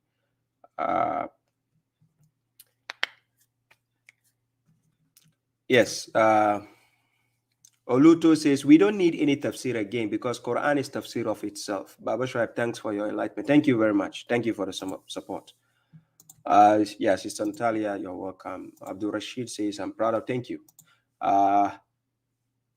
Sabrine says, I just read it. It says, yeah, it says he, yes. It says he. Yes, because Quran chapter 25 verse 33, God says, وَلَا يَعْتُونَكَ بِمَثَلٍ إِلَّا جِينَاكَ بِالْحَقِّ وَأَحْسَنَ تَفْسِيرًا. God has already brought to the prophet what is best in explanation or commentary. So the Quran on its own is best in explanation. Why else do you need some explanation? You see, some foolish mushriks think what I sit here to do is to bring a new form of tafsir. They don't know that I'm only using verses of Quran to show people what God says. What I'm only doing is I'm bringing it in English language. That is only thing I'm doing. I'm only pinpointing the evidences the Quran has. Quran chapter 4, verse 174. Listen what God says. He says, Ya ayyuhan nas, kad ja'akum burhanun min rabbikum. Then he says what? Wa anzalna ilaykum nuran mubina. Quran chapter 4, verse 174. It says, O you mankind, a proof has come to you from your Lord, and we have revealed to you a clear light. Not only a light, a clear light. So God has given us a proof, and the proof is to serve as a clear light. Me, babashuaib, what I'm doing is I'm bringing out this clear light, like a torchlight. You know, when a torchlight is off, I don't know how to show you. Shit. When a torchlight is off, you put it on, the light comes on, clear. You know, it flashes the people's eyes, right? This is what I'm doing. So the clear light, God has brought a proof. So most people don't know what this proof is talking about. Me, babashuaib, I come to the proof and bring it out. So then they see the clear light. I'm not here to bring a new jumbles as your scholars keep writing thousand books and keep sieving and taking what makes them feel good. No, I'm not doing any new tafsir here. What you see me putting on my screen is the Quran. Where is the tafsir? Allah, this mushrik, they don't kulu. Frustration, giga. It shall be well, mushriks. It shall be well. Okay, the next question. So based on the next question, the person says, Salam. The general public view is that Al-Hikmah is a revelation other than the Quran, besides the Quran, which they believe is what? The Sunnah. So according to the mainstream Muslims, I call them mainstream Muslims because this is what media knows as Muslims, right? So let's give them that. Mainstream Muslims, right? They are the mushriks. So these ones, they claim Al-Hikmah means Sunnah. They say Al-Hikmah is the Sunnah. This is according to their own books, not according to God. So I'm going to answer that question. First of all, let's go and see in the Quran, what is Al-Sunnah or Sunnah? What is Sunnah in the Quran? Or whose Sunnah are we supposed to follow in the Quran? So based on the question the person asked me, he says the general public believe that Al-Hikmah is the Sunnah. Is that so? Let's go and check. First of all, I take you to Quran chapter 33, verse 38. Unfortunately, I've not been reading the comments on TikTok. Somebody says use your phone. No, my spare phone, I don't know where I put it. I put it, it's far away from me, so it will waste our time, right? So thank you for those on TikTok. I don't read your comments. Sorry about that. Salam Hafiz is Isaga. I see you. Balde. Robson is laughing. Rookie says they believe his whole life was a revelation. That's what they believe. I know they do. Yeah. Okay. Okay, so now let's check Sunnah. I will share the screen. Unfortunately, for those on TikTok, you will not see the screen. But when you watch the playback on my YouTube, you see it, right? So Quran chapter 38, Quran chapter 33, verse 38. It says, Ma kana ala nabi min haraj fima faradallahu lahu. Then he says, Sunnatallahi fil lazina khalahu min qabl. Then he says, Wa kana amurullahi qadaran maqdura. What is the verse saying? There is no guilt upon the prophet. That is the Nabi, Prophet Muhammad. There is no guilt upon him. Why is that? Concerning what God has ordained for him. If God has made something farilla, that is farad for him, there is no guilt for him. Then God says, such is the sunnah of God. That is the sunnatullah. When God ordains something for you, that things become a sunnah. Listen carefully. When God ordains something for you, that thing becomes a sunnah. So which means if you are following the sunnah, we have to find it in the Quran, and God has to make it an evidence, and we are going to see it. So what did God ordain for the prophet? We will check. So God says, such is the sunnah, such is the tradition of God among those who passed before. He did it to all the prophets and the messengers in the past. When he ordained something upon them, that thing becomes a sunnah. So now, and the command of God is a decreed faith. وَكَانَ أَمْرُ اللَّهِ قَدَرًا مَقْدُورًا. So when God gives a command, that command is a decreed faith. It has to be done. That is the sunnatullah. Listen carefully. It is sunnatullah, not sunnatu Muhammad. So now what did God ordain for the prophet? If I take you to Quran chapter 28, verse 85, pay attention to the word farada, faradallahu, farada, farada. Farada. For those who have done bilarakat, you've gone to the, to learn Nahu. Farada, the root word, farada. It means to obligate, to ordain, to enjoin something. Okay. So Quran chapter 28, verse 85, right? Here. So God says, Inna lazi farada. You see, for those who are checking the screen, Inna lazi farada alayka al-Quran. So we saw in Quran chapter 33, verse 38, there is no guilt upon the prophet concerning what God has farada for him, what God has ordained for him, what God has enjoined for him. So Quran chapter 28, verse 85, what did God enjoin upon him? Inna allazi farada alayka al-Quran la radduka ila mad. Then he says, Kul rabbi alamu man ja'a bil huda wa man huwa fi dhalalin mubin. So God says, indeed, the one who has obligated the Quran on you, the one who has enjoined the Quran on you, the one who has what? Enforced the Quran on you. You see, the one who has enjoined the Quran on you, Muhammad alayhi salam, will return you to a place of return, ma'ad. Say, as a messenger, my Lord is aware of one who comes with the guidance and one who is in clear error. So we can see what we call the sunnatullah. When God ordains something for you, that thing becomes a sunnah. So the sunnatullah, where is it found? In the Quran. So when God ordains the Quran upon the prophet, whatever the prophet has to do has to be in the Quran.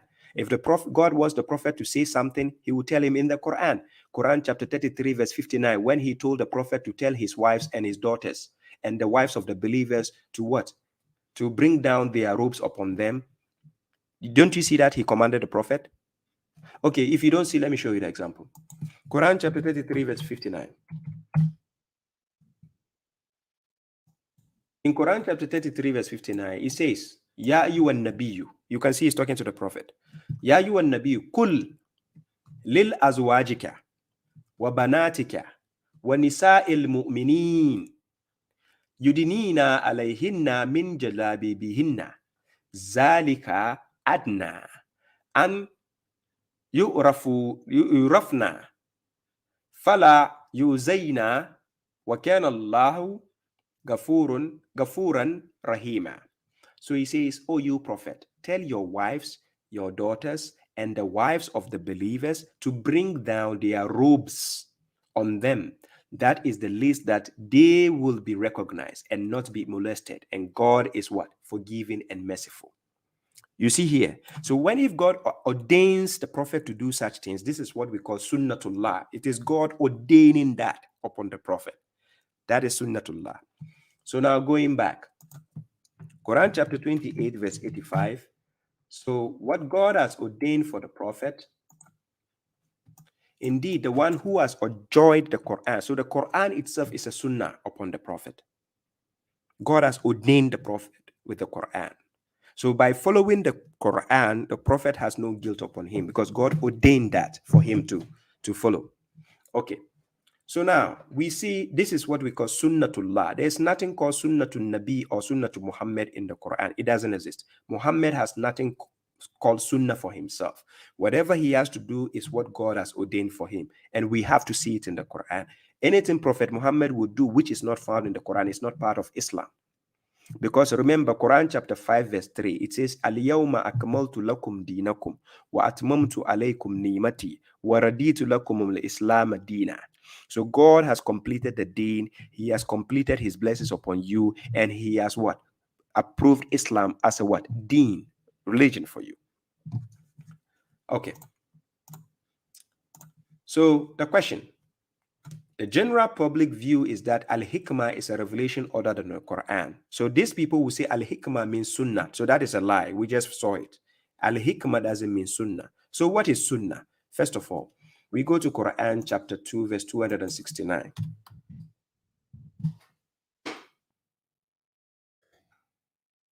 So when we go to Quran chapter 2, verse 269, that is Surah Al-Baqarah, then we check what it says.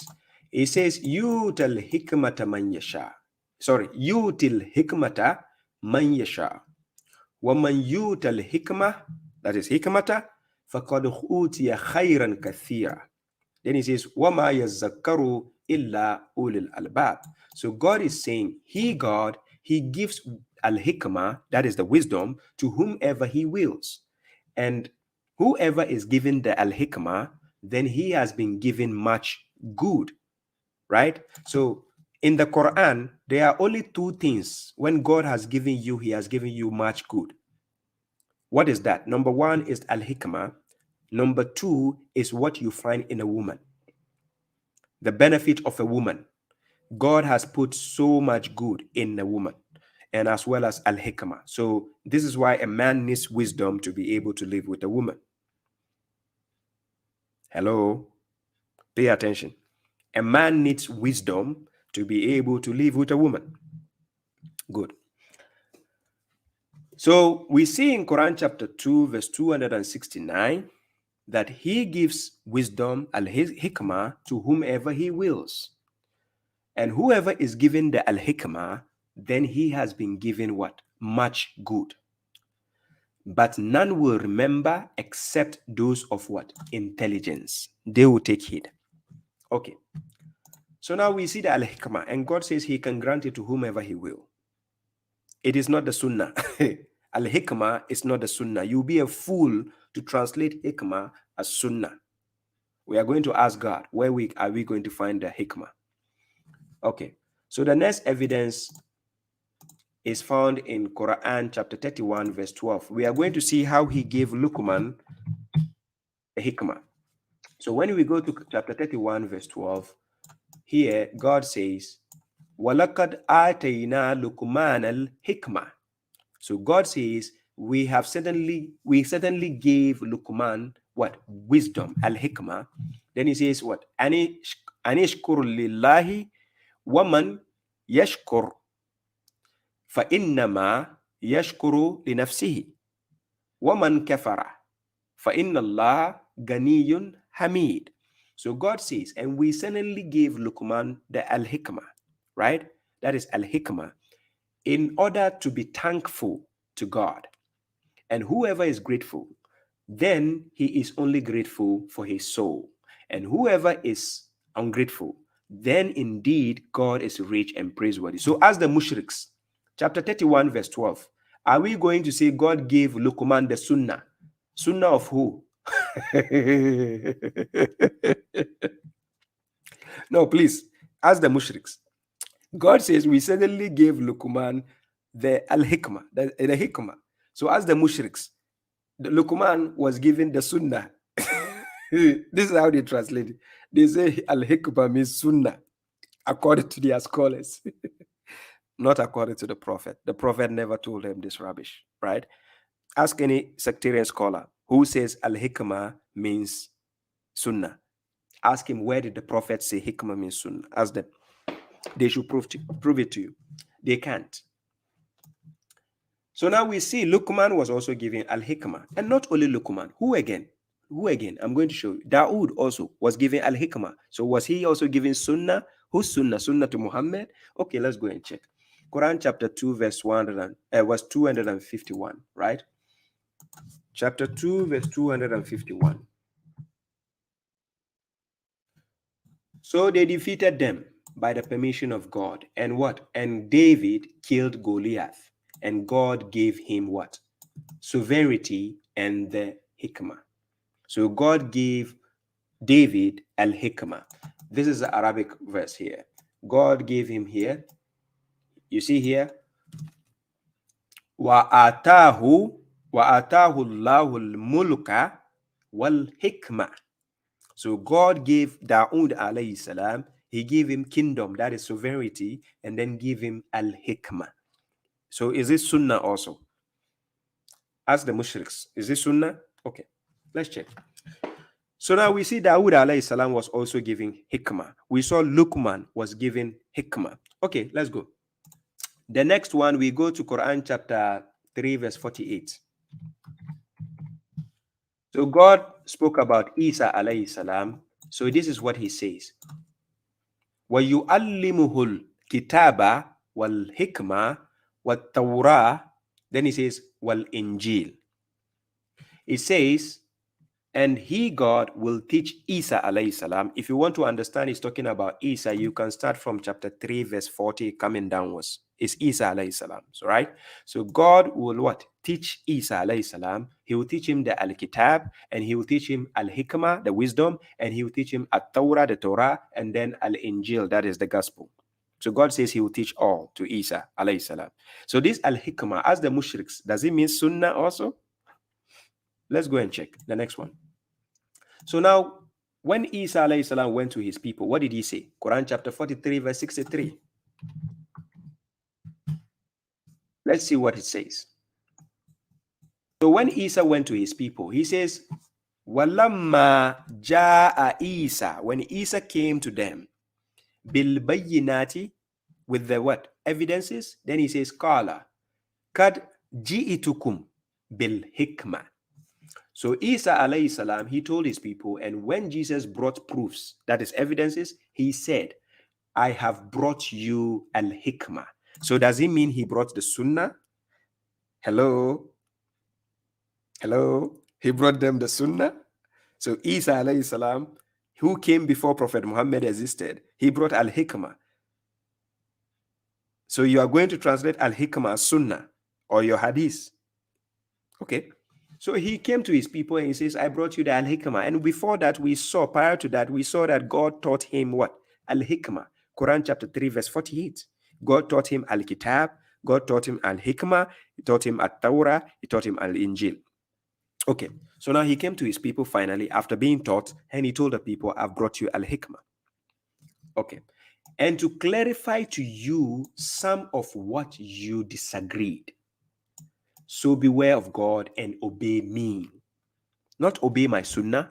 Isa alayhi salam never told his people, obey my sunnah. Right? Okay. So now we saw again in Quran chapter 43, verse 63, Isa also brought hikmah. Dawood alayhi salam had hikmah. Luqman alayhi salam, hikmah. Okay. So now let's go. Ibrahim alayhi salam, the one we are asked to follow his millata Ibrahima. Let's go and see what God says concerning Ibrahim alayhi salam.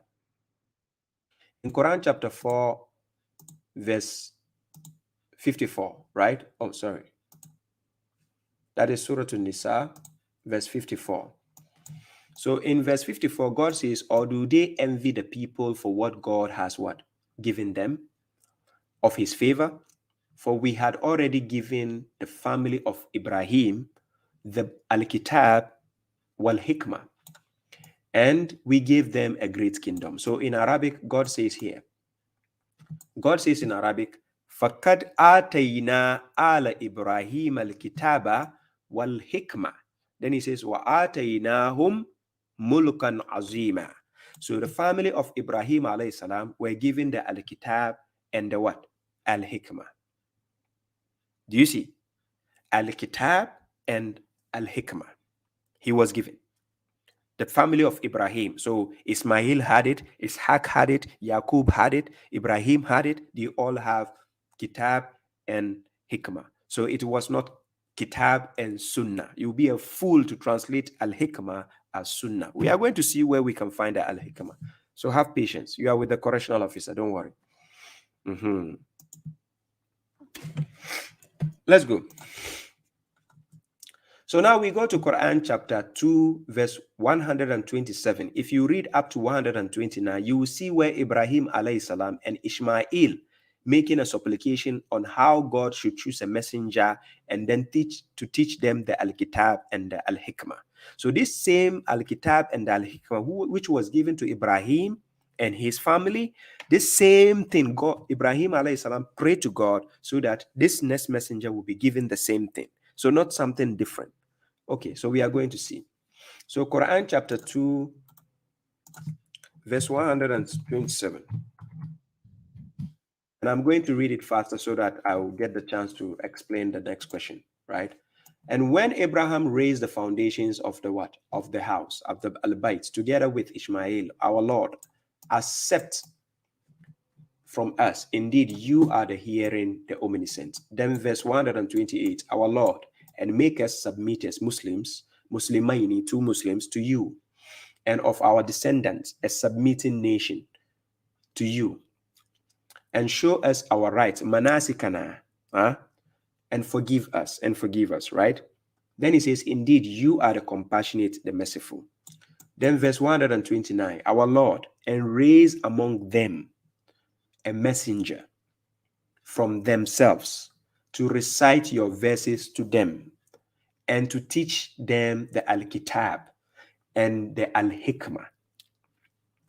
You see, so Ibrahim alayhi salam and his son, they were praying to God so that God would choose another messenger in that nation so that what? He would teach them the Al-Kitab and Hikmah. It is not a new thing. It doesn't mean Al-Kitab and Sunnah. You'll be a fool to twist the Al-Hikmah to make it become Sunnah. You are a fool to do that. Okay.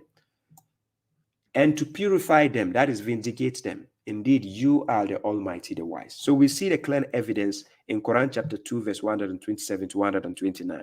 The Kitab and the Hikmah is not a new concept, right? Okay.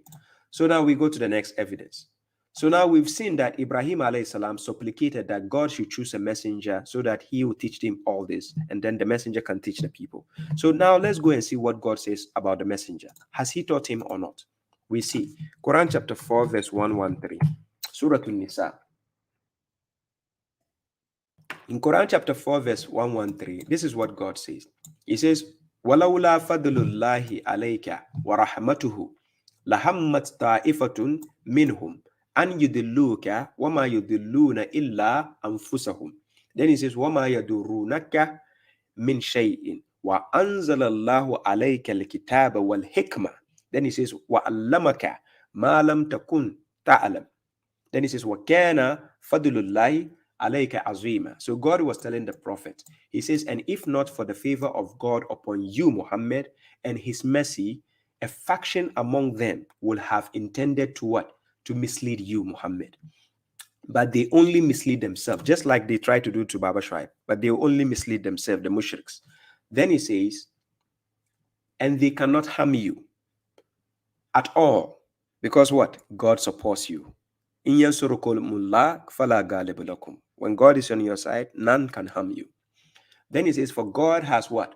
Revealed to you Al-Kitab, the book, and the what? Al-Hikmah. So people think they are two separate things, and I will show you.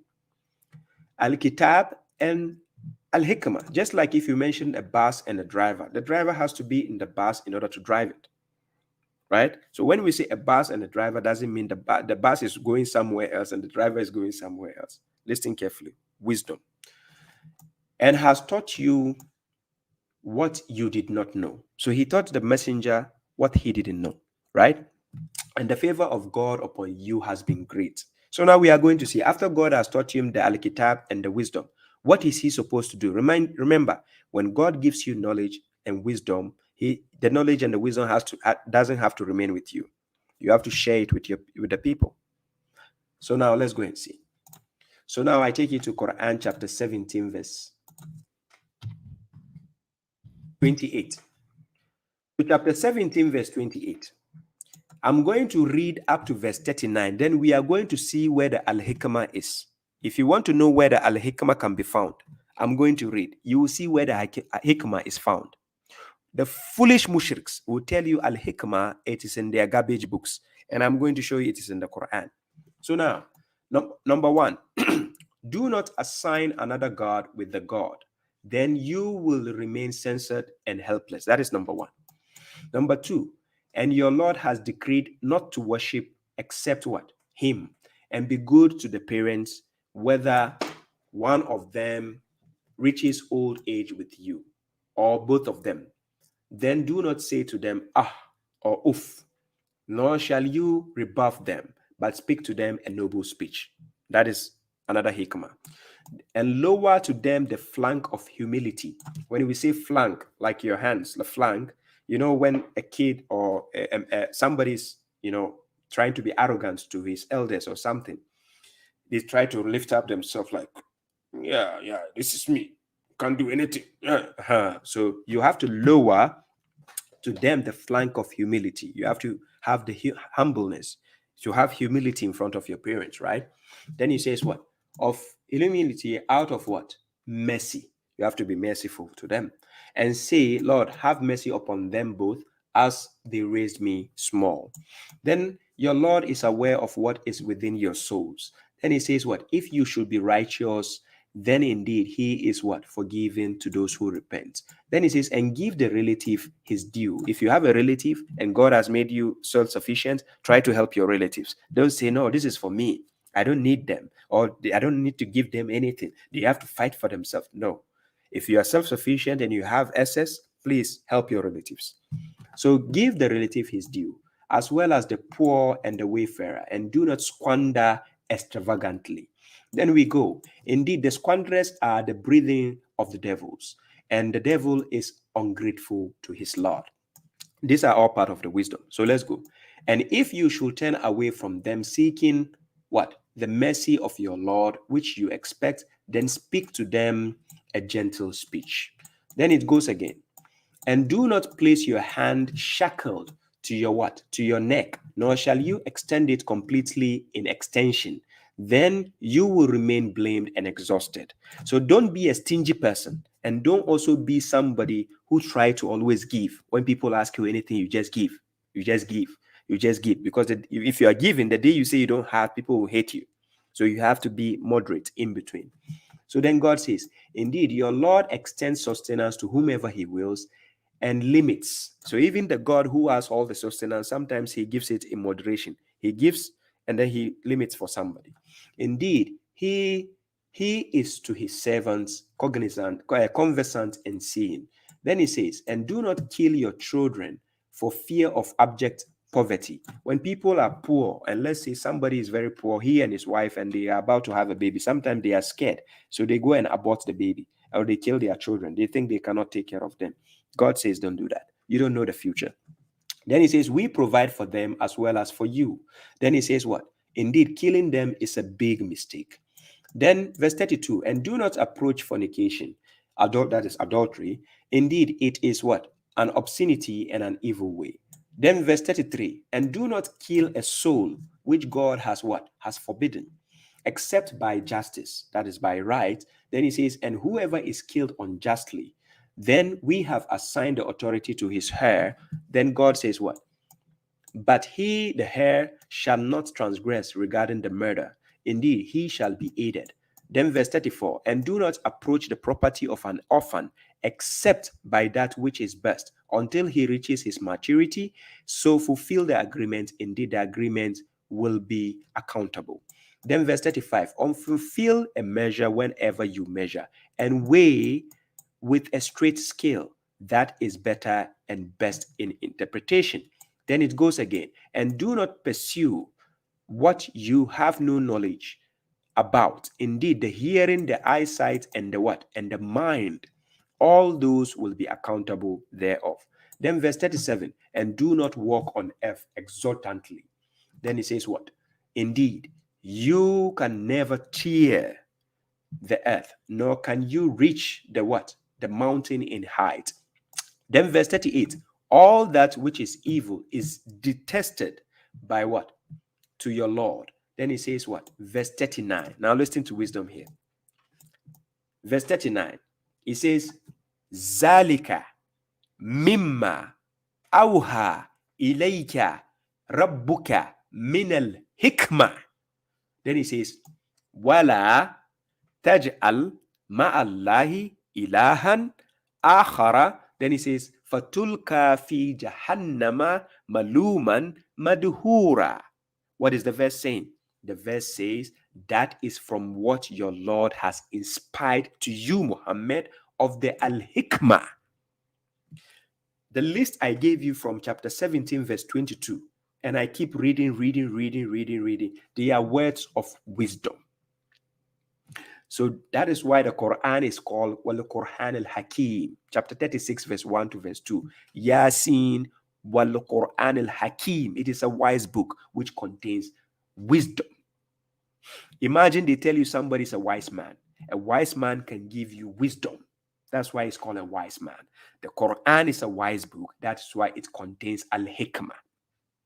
So now that is from what your Lord has inspired to you of the Al-Hikmah. So do not assign another God with Allah, then you will be cast into hell. Then he says, blamed and defeated.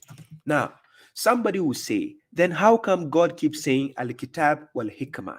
Just like he told us how he taught Isa alayhi salam. Quran chapter 3 verse 48. Remember, God says he will teach him Al-Kitab, and he will teach him Al-Hikmah, and he will teach him At-Tawrah, and he will teach him Injil. It doesn't mean he gave Isa 4 books. No. All of these things are found in the Al-Kitab because they have to be written down. So just like the Quran, you go to Quran chapter 56 verse 77 to 78 to 79, it says, Innahu la Quran al-Karim. Then it says, Fi kitabim maknoon la yamassu illa al-mutahharun. So Quran has to be written in the book, Al-Kitab.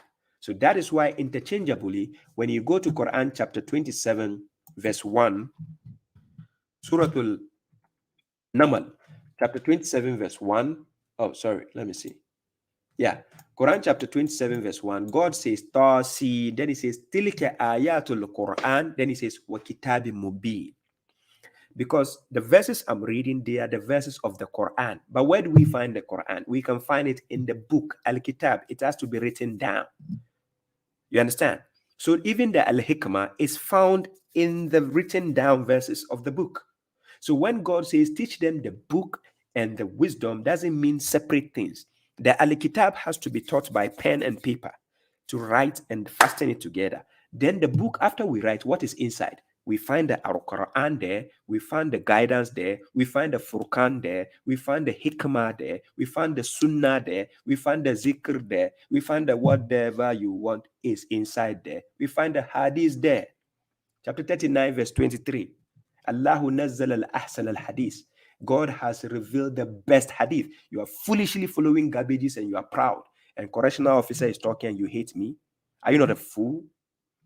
I dare you, step face to face and face me in a live dialogue and see how I will make you famous. Mushrikai. Okay, so now that is the wisdom.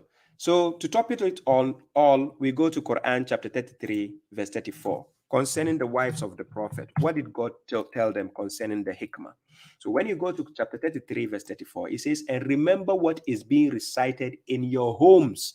God is telling the wives of the prophet. Then he says, from the verses of God and the al-hikmah, because God already taught them in the verses, is there in the Quran. So God is telling the wives of the prophet, remember what is being taught recited in your homes, because they are reciting from the verses. So these verses they are reciting, They are the verses of God. And out of the verses, we have the Al-Hikmah there. It is not outside. It is not any Sunnah or Hadith. No, we don't need that. The correct Hadith is the Quran itself. Okay. So to topple it all, that is why Quran chapter 62 verse 2, God says, Huwa allazi arsala rasulahu bil huda. Or we can say, Huwa allazi basa fil ummiyina rasulan minhum yatlu alayhim ayatihi wa yuzakihim wa yuallimuhum al-kitaba wal hikmah wa in kanu min qabli lafi dalalin mubin. So this is the verse which answered the prayer of Ibrahim in Quran chapter 2 verse 129 when he prayed to God to give this nation a messenger who will recite the verses of God, teach them the book and the al-hikmah. So this is the prophecy. He is the one who has sent a messenger among the unlearned, because his people never had a book from God. He himself never had a book from God. So that is the book he got. So this book, after God teaching him the book and the wisdom, he now has to teach the people who are also unlearned. They are not learned, right?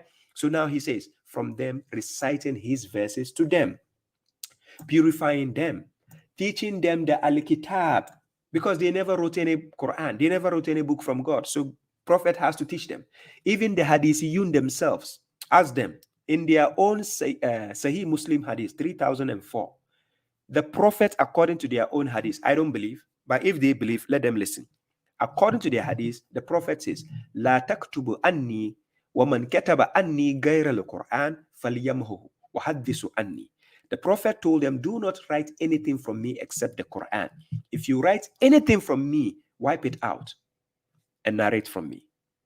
So now, if the Prophet, according to your own garbage books, he's telling you do not write anything except the Quran, why will this messenger come to his people where you allimuhum al-kitaba wal hikmah, and then he's teaching them something else which is not in the Quran, after telling you don't write anything except the Quran? Hello? Okay. Although they were in clear error. So that is why God sent this messenger. So this is the hikmah part. We are done with the hikmah. So whoever is telling you hikmah is not here, it's not there, it's blah, blah, blah, blah, tell them it's in the Quran. If they say, hey, where is it? Take them to Quran chapter 17 verse 39. It's simple. I don't know why these foolish mushriks are stressing themselves. It's simple. The Quran is there, mubin. It's telling you, I'm clear, I'm clear, I'm clear. You said it's not clear. Okay, if you are going to follow the Quran and tell me how you pray, are you a fool? Do you think it's only your prayer that will take you to heaven? It's just like you want to travel, you don't have a passport, and you tell them, I have a visa, but I don't have a passport. Hey, who born you by mistake? You want to enter the flight, you say you have a visa but no passport. Then where did they put the visa? In your ass? You come and disturb people. How do you pray? You are going to follow the Quran. How do you pray? You think God needs your prayer if you don't know God? Why will you pray? You have to know God first before you establish the salat. The mushriks, do you think they know God? Wallahi lazim, they don't know God. If they know God, they will not keep telling you, you have to follow the sunnah, you have to follow hadith. He is an enemy of the Islam. He's an enemy of the Prophet. He's an enemy of God. Wow, really? You look at me like this with a bright future and you think I'm going to put my life on the line to joke with your faith? When I'm only here honestly trying to wake up your dead ass? And you think I'm here to play with my life, right? That's why I keep daring your scholars. Don't you see they are hiding? Farrat means kaswara. They are running away like alerted donkeys away from the lion.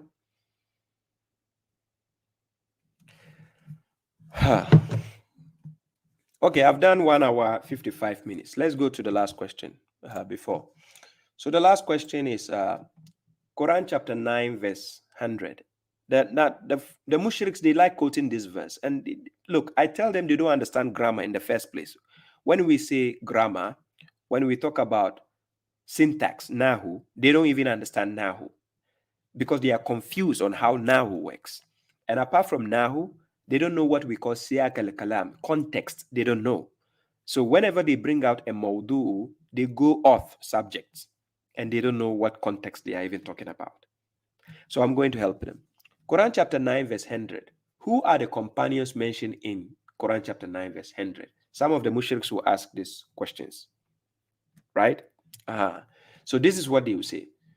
And then they say, are they the ones who transmitted the hadith? This is the question. Are they the same people who transmitted the hadith? These companions. I just quoted an hadith for you. Sahih Muslim 3004. If you have a pen and paper, write it down. Sahih Muslim 3004. Book reference number 55, hadith number 92. Write it down and check it for yourself. The Prophet told the people not to write anything but the Quran. He told his people, don't write anything from him except the Quran. And he told them, if you write anything, wipe it out. If it is important, why will he tell you to wipe it out? That means he told his people, the one who saw him. So if you quote Quran chapter 9, verse 100, and you say the Muhajirin, the immigrants, and then the Ansar who came with him are his companions, and they transmitted the hadith, then you are a fool. I'm serious. You're the biggest fool, because your hadith is telling you that the Prophet himself told them not to write anything except the Quran. So in the first place, how did the hadith transmission start? When the first ones are told not to write anything except the Quran. You foolishly believe in your the narration of your scholars, and you leave the books of God. Okay, I'm going to help you. I put the verse on the screen, chapter 9, verse 100.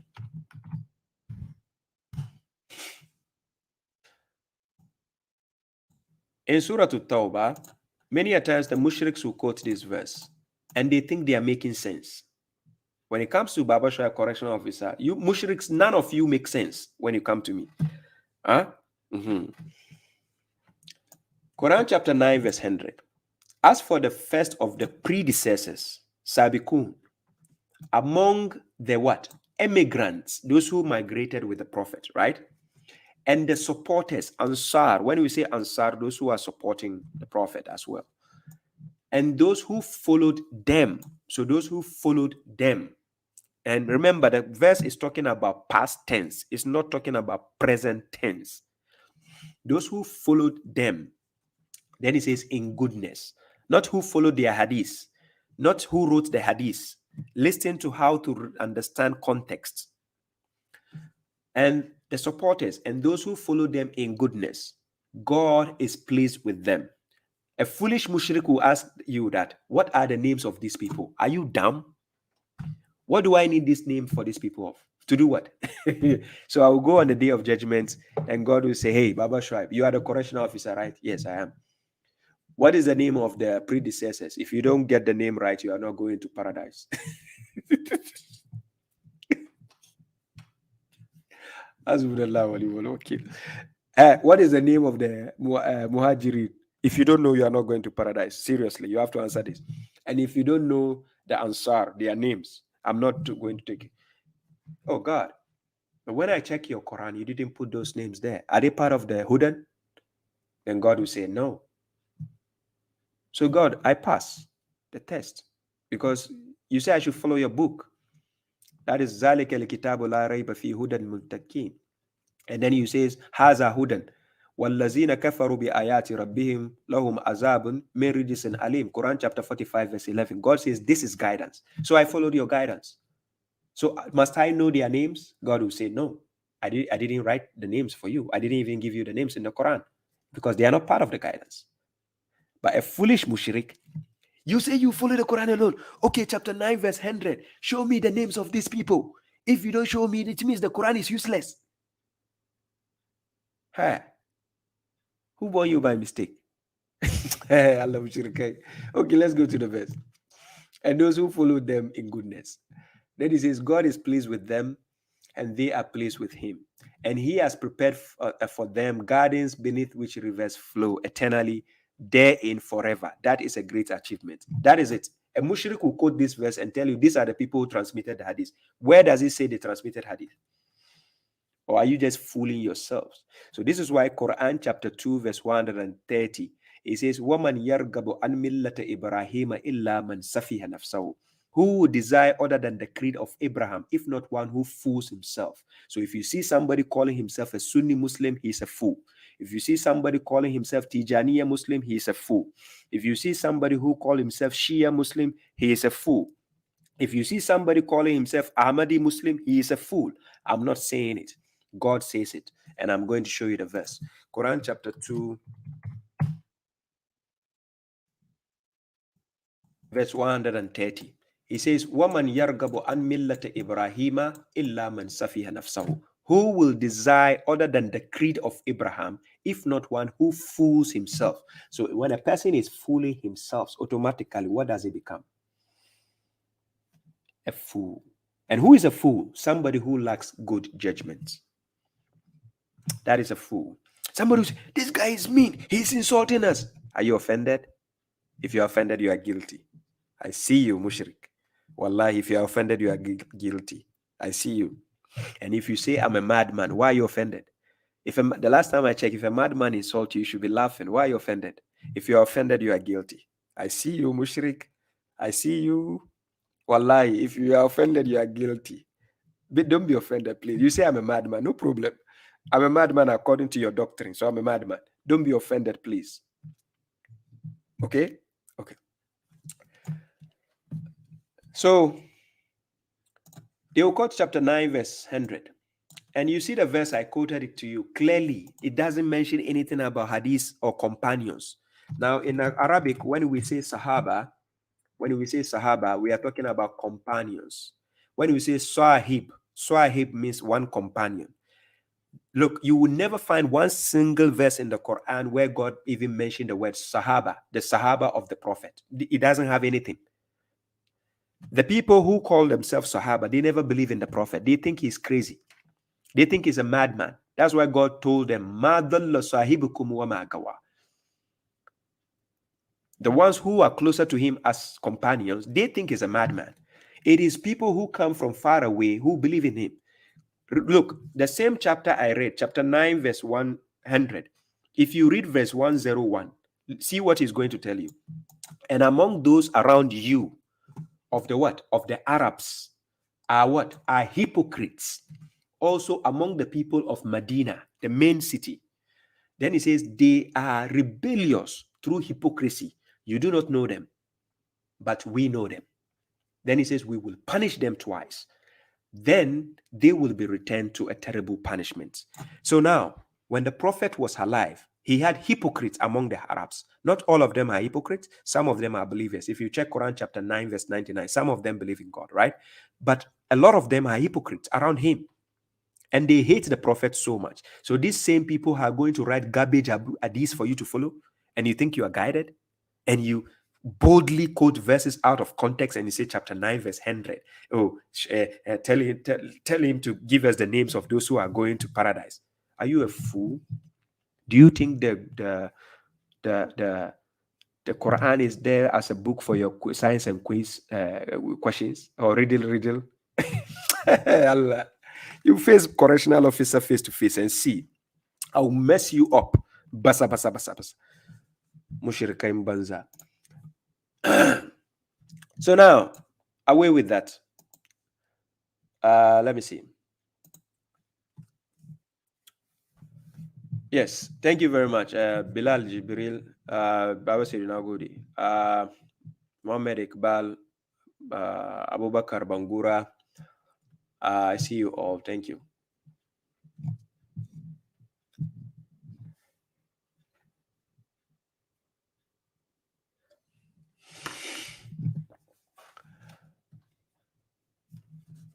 Somebody says, Salam Baba, what the Quran said about men wearing a cap. You mean cap like this? Quran doesn't say anything. It doesn't say it's haram. It doesn't say it's halal. It's your own choice. You can wear a cap. There's nothing wrong with a cap. Right? So Muhammad says very easy. He doesn't seem that he's struggling when he explained the verses of Allah referring to the Hadith and the Sunnah. Well, the book of God is easy. Rukaya says easy, babashuaib. I'll be easy. Sometimes I have to talk with passion. I get into that, It's just like yeah. Somebody wrote to me, he says, I have allergies of mushriks. Yeah, I am allergic to mushriks. Therefore, they are annoying, disgusting. Muhammad says, Baba, you are wise. Now I'm convinced that everything related to religion is fine in the Quran. Thanks for your enlightenment. You're welcome. Let's go to TikTok, right? I missed something on TikTok.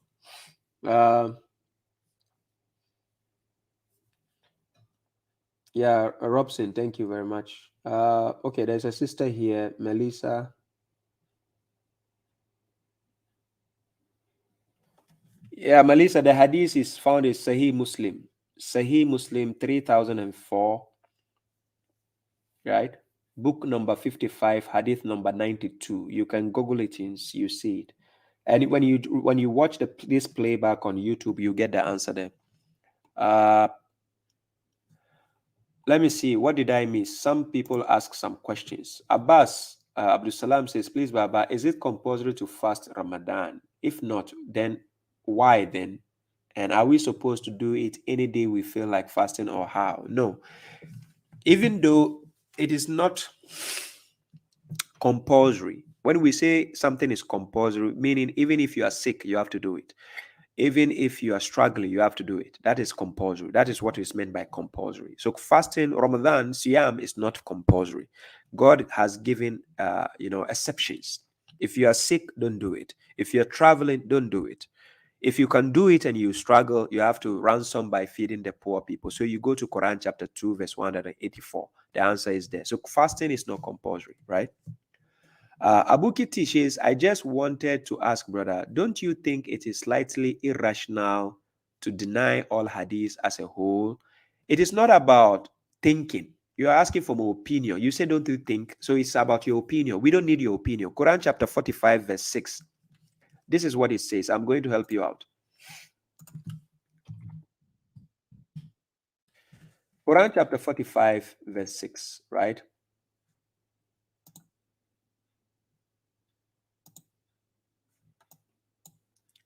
And I put it on the screen. God says, these are the verses of God which we recite to you in truth. So in which hadith, that is discourse, hadith, after God and his verses, will they believe? Verse 7, woe to every sinful liar. Who are they? We are going to see. Who hears the verses of God being recited to him, just like babashuaib is doing now. Then he insists arrogantly as if he had not heard them. Just like you, Abu Kitty, shit post, just like you are doing. Then God says, therefore announce to him of a painful punishment. Verse 9, and when he learns something from our verses, he takes them in mockery. These will have a humiliating punishment. So now it is not me, it is God asking, in which hadith after God and his verses will you believe? You are still trying to place emphasis that we have to believe some hadith. The question I will ask you is, who asked you or who gave you the authority to follow those books you are following? That's a problem. So it's not about opinion. I'm not here to teach people opinion, right?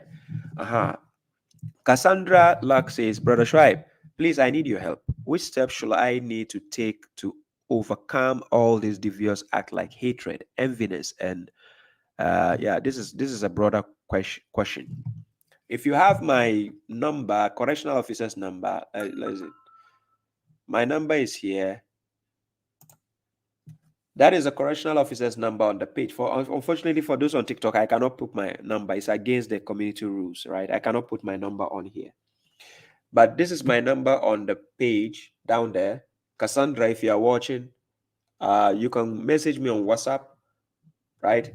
This is a psychological point where you can be pinpointed certain things in the Quran where it can help you to stop all these traits. If in case it's because some people are naturally, I would say naturally, people are inclined to have hatred for other people, enviness, and so on, right? So Quran speaks about envy, hasad. When we say hasad, it means the envious person, like hasidin is a hasad. So hasidin is somebody who is envious when he envies. Hasad is to envy. So enviness is a devilish trait, just like the Iblis envied Adam, right? He envied him because God gave him that position. So those traits are coming from the devil. And then hatred, the devil hates the human being. So this hatred is also a devilish act, right? So to hate is a devilish act. So those things, yes, I can, help people to understand how to maneuver around such things.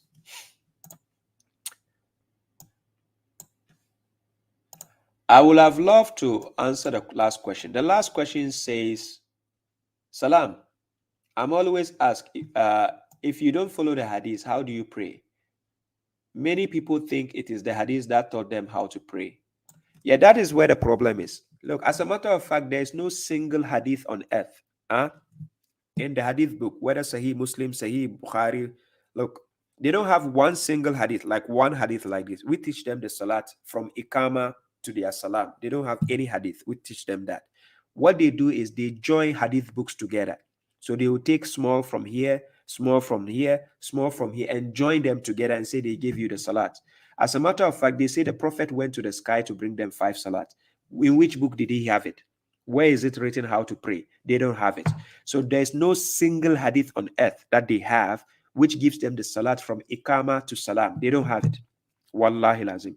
If any scholar is watching me, let him come and show me where the Prophet showed you from the ikama that when you are going to pray, start doing the ikama, do this, stand like this, do that. Unless they will bring a book to you and say, oh, one day I was in the bathroom, I saw the Prophet when he was praying, he did his hands like this, and he looked over his shoulder, and then he make a breakdance, and then that's it. Then they say that's the salat. So they don't have it. But however, if you are following the Quran and you want to know how the salat is done in a simple form, you go to Quran chapter 19, verse 58, and you read how the prophets did their salat, and then you see the postures. And then you go to Quran chapter 4, verse 102, when the prophet led the salat for a group, right? So it starts with standing, and then you go in the bowing down position where you prostrate, right? So you prostrate, and then you show your submission. So then, many parts of the salat, you have to do dua. When we say dua, you are calling on God, because salat is mainly meant for the zikrullah and calling on God, right? We see Zachariah calling on God in his salat, Quran chapter 3, verse 38 to 39, right? And we see the notion of also reciting the verses to the people. So when you are in a group, you recite the verses to the people, and then they can show their submission by bowing down and prostrating. Then they can now call on God, glorify God, and say what they want, right? So that example is in Quran chapter 17, verse 107, and you read up to 111. Right? Somebody will say, when you are ending your salat, what do you have to say? You just say, Alhamdulillahi Rabbil Alameen. If you go to Quran chapter 10, verse 10, وَآخِرِ دَعْوَاهُمْ أَنِ الْحَمْدُ لِلَّهِ رَبِّ الْعَالَمِينَ. The believers, whenever they are going to finish their dua, they say, Alhamdulillahi Rabbil Alameen. So salat, you do most of the part, you do dua. So that is why in Quran chapter 17, verse 110, it says, Kul adu Allah aw adu Rahman ayya'ama tadu falahu al-asmahul husna. So this tadu, you are calling on God. So calling on God is dua. Your salat mainly encompasses the notion of dua, calling on God, right? Good. And when you are doing your salat, you are not standing in front of God to recite the verses to him. The verses are for yourself. You recite the message of God, right? You don't expect God to be reading it for you. So you have to read it in your own words. That is why the prophet was told in Quran chapter 73, verse 2, you read up to verse 7, when God says, Qumil layli illa qalila, nisfahu aunkusu alayha warattilil Qur'ana tartila, then he says, Inna sanuluki alayka qawlan thakila. So the message will be given to you when you read the book. You are not reading it to God. You are reading it for yourself to get the message of God, because salat is about the zikrullah. Wala zikrullahi akbar. So you have to remember God from his own words that he has given you. So that is the salat. So as for dua, you do dua to God. There's a lot of dua in the Quran. Quran chapter 3, verse 26 to 27, there's a dua there. Quran chapter 39, verse 46, there's a dua there. You can use that to call on God, and so on. There's a lot of duas, right, that you do to God to protect you, to help you, to save you, a lot. Yeah, Rukaya Olaika, I will send you the file. I have a file. I have a folder where I can send you that. I also did the small tutorial on my YouTube channel. For those who want to know how to do that, you can allocate to the YouTube channel. You get the Salah tutorial there, right? So look at Rukaya, kindly remind me by text, by WhatsApp message. I will send you the PDF file where you can.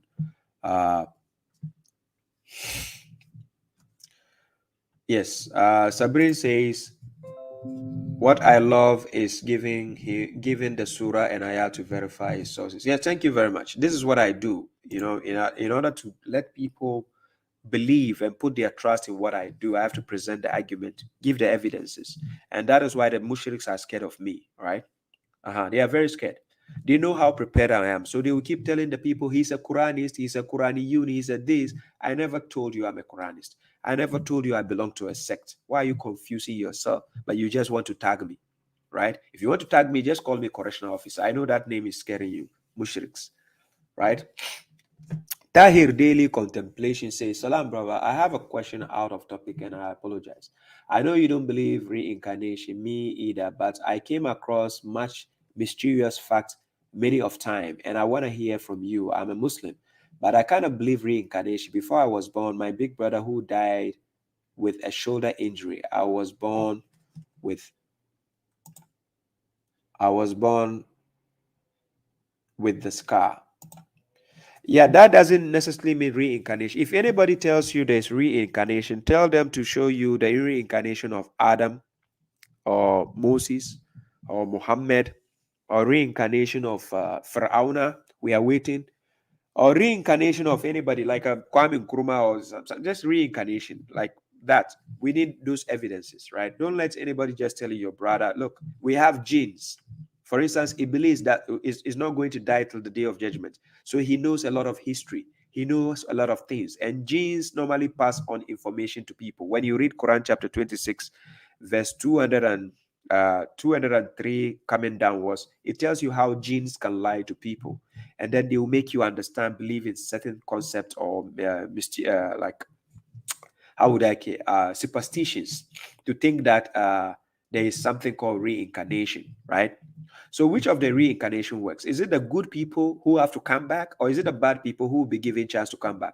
Quran chapter 23, verse 99 to 100. If you are a bad person, God will take your soul away, and there will be a partition will be put between you and the world, and you can never come back, right? Quran chapter 23, verse 99 to 100. So if it is a good person you say is reincarnated again, according to God, the good person is already been told he's going to Jannah. So why is he coming back to the world again? To do what? So if you say reincarnation, who is coming back? Which of the people are coming back? Is it Pharaoh or Adam? Which one? You understand? Now, for a logical assessment of somebody's faith or beliefs, don't tell them they are wrong or right. Just ask them logical questions. These logical questions is just to show them the lapses in their own understanding in order for them to come to their own realizations independently. So they will see the lapses in their understanding. So if somebody says they believe in reincarnation, just ask them one logical question, right? Which of the people are going to come back in reincarnation? Is it the bad ones or good ones? If it's a good one, if you're already good, look, if you're already good, why are you coming back? It's just like a student who has written an exams and he passed. Why is he coming to sit down and write again? So if it is a bad student who has failed his exams, is he the one going to come back to rewrite? And according to God, even the bad one is not coming back. To Quran chapter 23, verse 99 to 100. If you're a bad person and you die, you're not coming back. So who is reincarnated? I don't understand. Who is that? Or which group? You see the point. So that's the logic behind it. My time is up. I've done over 2 hours. This is 2 hours, 20 minutes.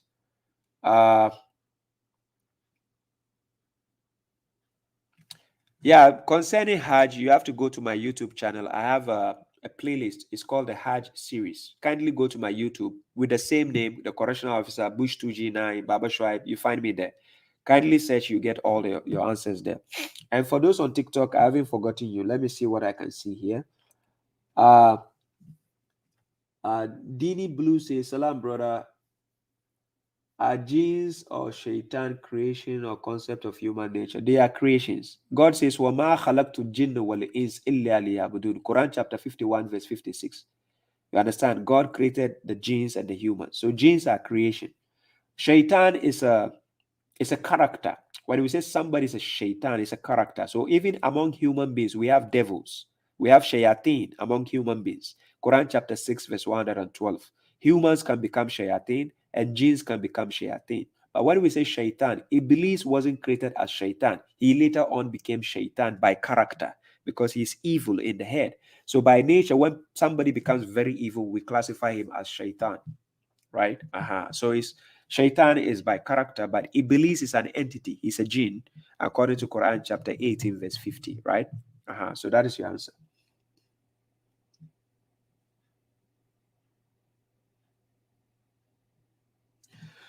Robson says, have you been to Hajj? Not yet. Actually, there was one brother who was trying to facilitate this for me this year, but I just told him, no, I'll put it at a later time. So this brother from one lovely brother, Muhammad, he tried helping me doing that, but I told him, no, let's keep that on hold, right?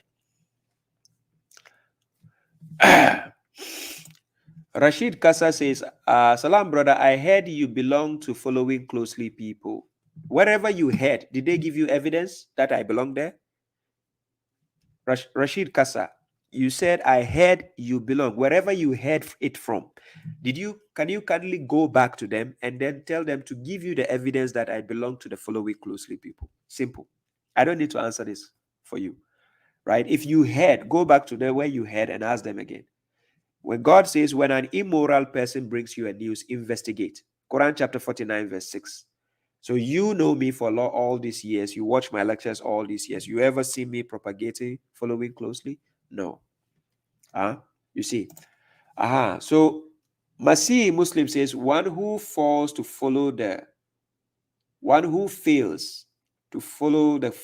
closely instructions of the Quran had no ground to use hadith and sunnah as evidence. Thanks for your insights, babashuaib. Yeah, thank you very much. Yeah.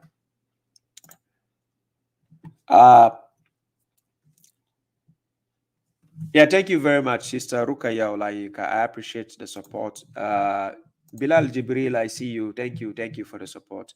Don Nuru, I appreciate the support. Thank you. Rashid Kasa says you are right. Yes, that's my point. So whoever says, whenever you hear something about me, investigate, right? Fine. Sometimes you can ask me, but if it is, logical enough, then you can ask. But if it's illogical, go back, ask them. Those people who say they heard or they say something about me, right? Arif Rabbani says, are you reading YouTube comments? I'm reading both Facebook and YouTube, right? And TikTok. I apologize for TikTok, right? Because the TikTok, it goes too much. I don't know how to pin the comments. But ladies and gentlemen, I'm exhausted now. 2 hours, 30 minutes is too much for me. I've not eaten while doing this lecture. So I've not eaten. So I'm using my leftover energy to do this. You are welcome. Tahir Daily Contemplation. Thank you. Yeah. Masih Muslim. Okay, I got your point. Yeah. So for those on TikTok, let me see. And also, yeah, Abdul Samad, thank you. For those who didn't watch the ICRA conference, I have it on my YouTube page. If you want to watch what happened concerning my section on other people's section, what happened, what transpired at the ICRA conference, I have it on the YouTube channel, right? So you can go to my YouTube, Bush2G9 or the correctional officer, you can watch it there. There's 2 videos I put there. One is my presentation and the other one is the question and answer section. So kindly go and check it out and then enjoy the presentation of the Great Quran. Thank you all, ladies and gentlemen, for your support. I appreciate your presence. It keeps me going. Thanks for the motivation. And I appreciate the value time you share with me here. Baba Saidu, thank you. Kitos Palio. Abdul Samad, thank you. Sister Sabrine, thank you. Balogun. Yeah, you can rewatch the program later. Sister Natalia, thank you all. We have Sister Alma Jones here. I know you are there. Salim Salis, yes, thank you. I'm going now. I'm tired. Ibrahim Opeyemi says, thank you so much today, but you did not answer any of my questions today. Oh, Ibrahim, I apologize. Maybe I skip your question. You asked concerning the Hajj. Yeah, I told you I have the playlist of the Hajj. That's all. That's the question that I saw. So I apologize. Next time, remind me that I didn't answer your question. I will answer you, inshallah. I will have the time. I'm just a human. I do my best to help those I can help at what I've seen, right? So Haruna Ghana, thank you for coming. Fatima Chin, Abdul Samad,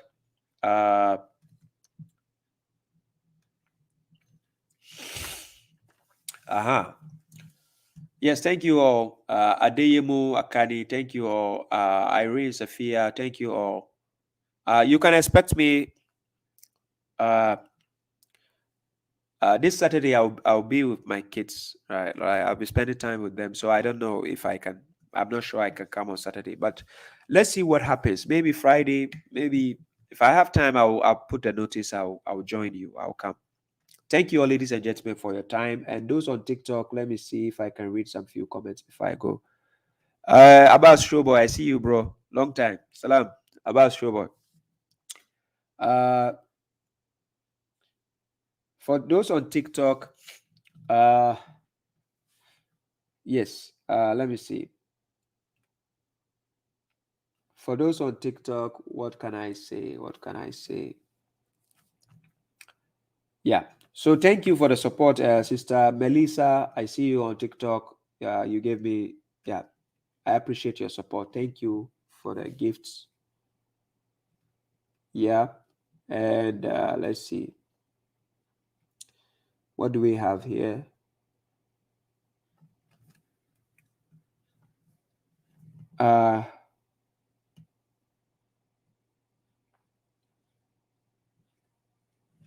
Yeah.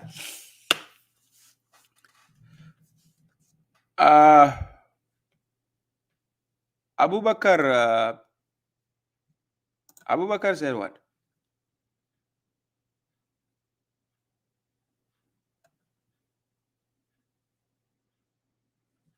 Abubakar, your question, he said, let me give him this answer.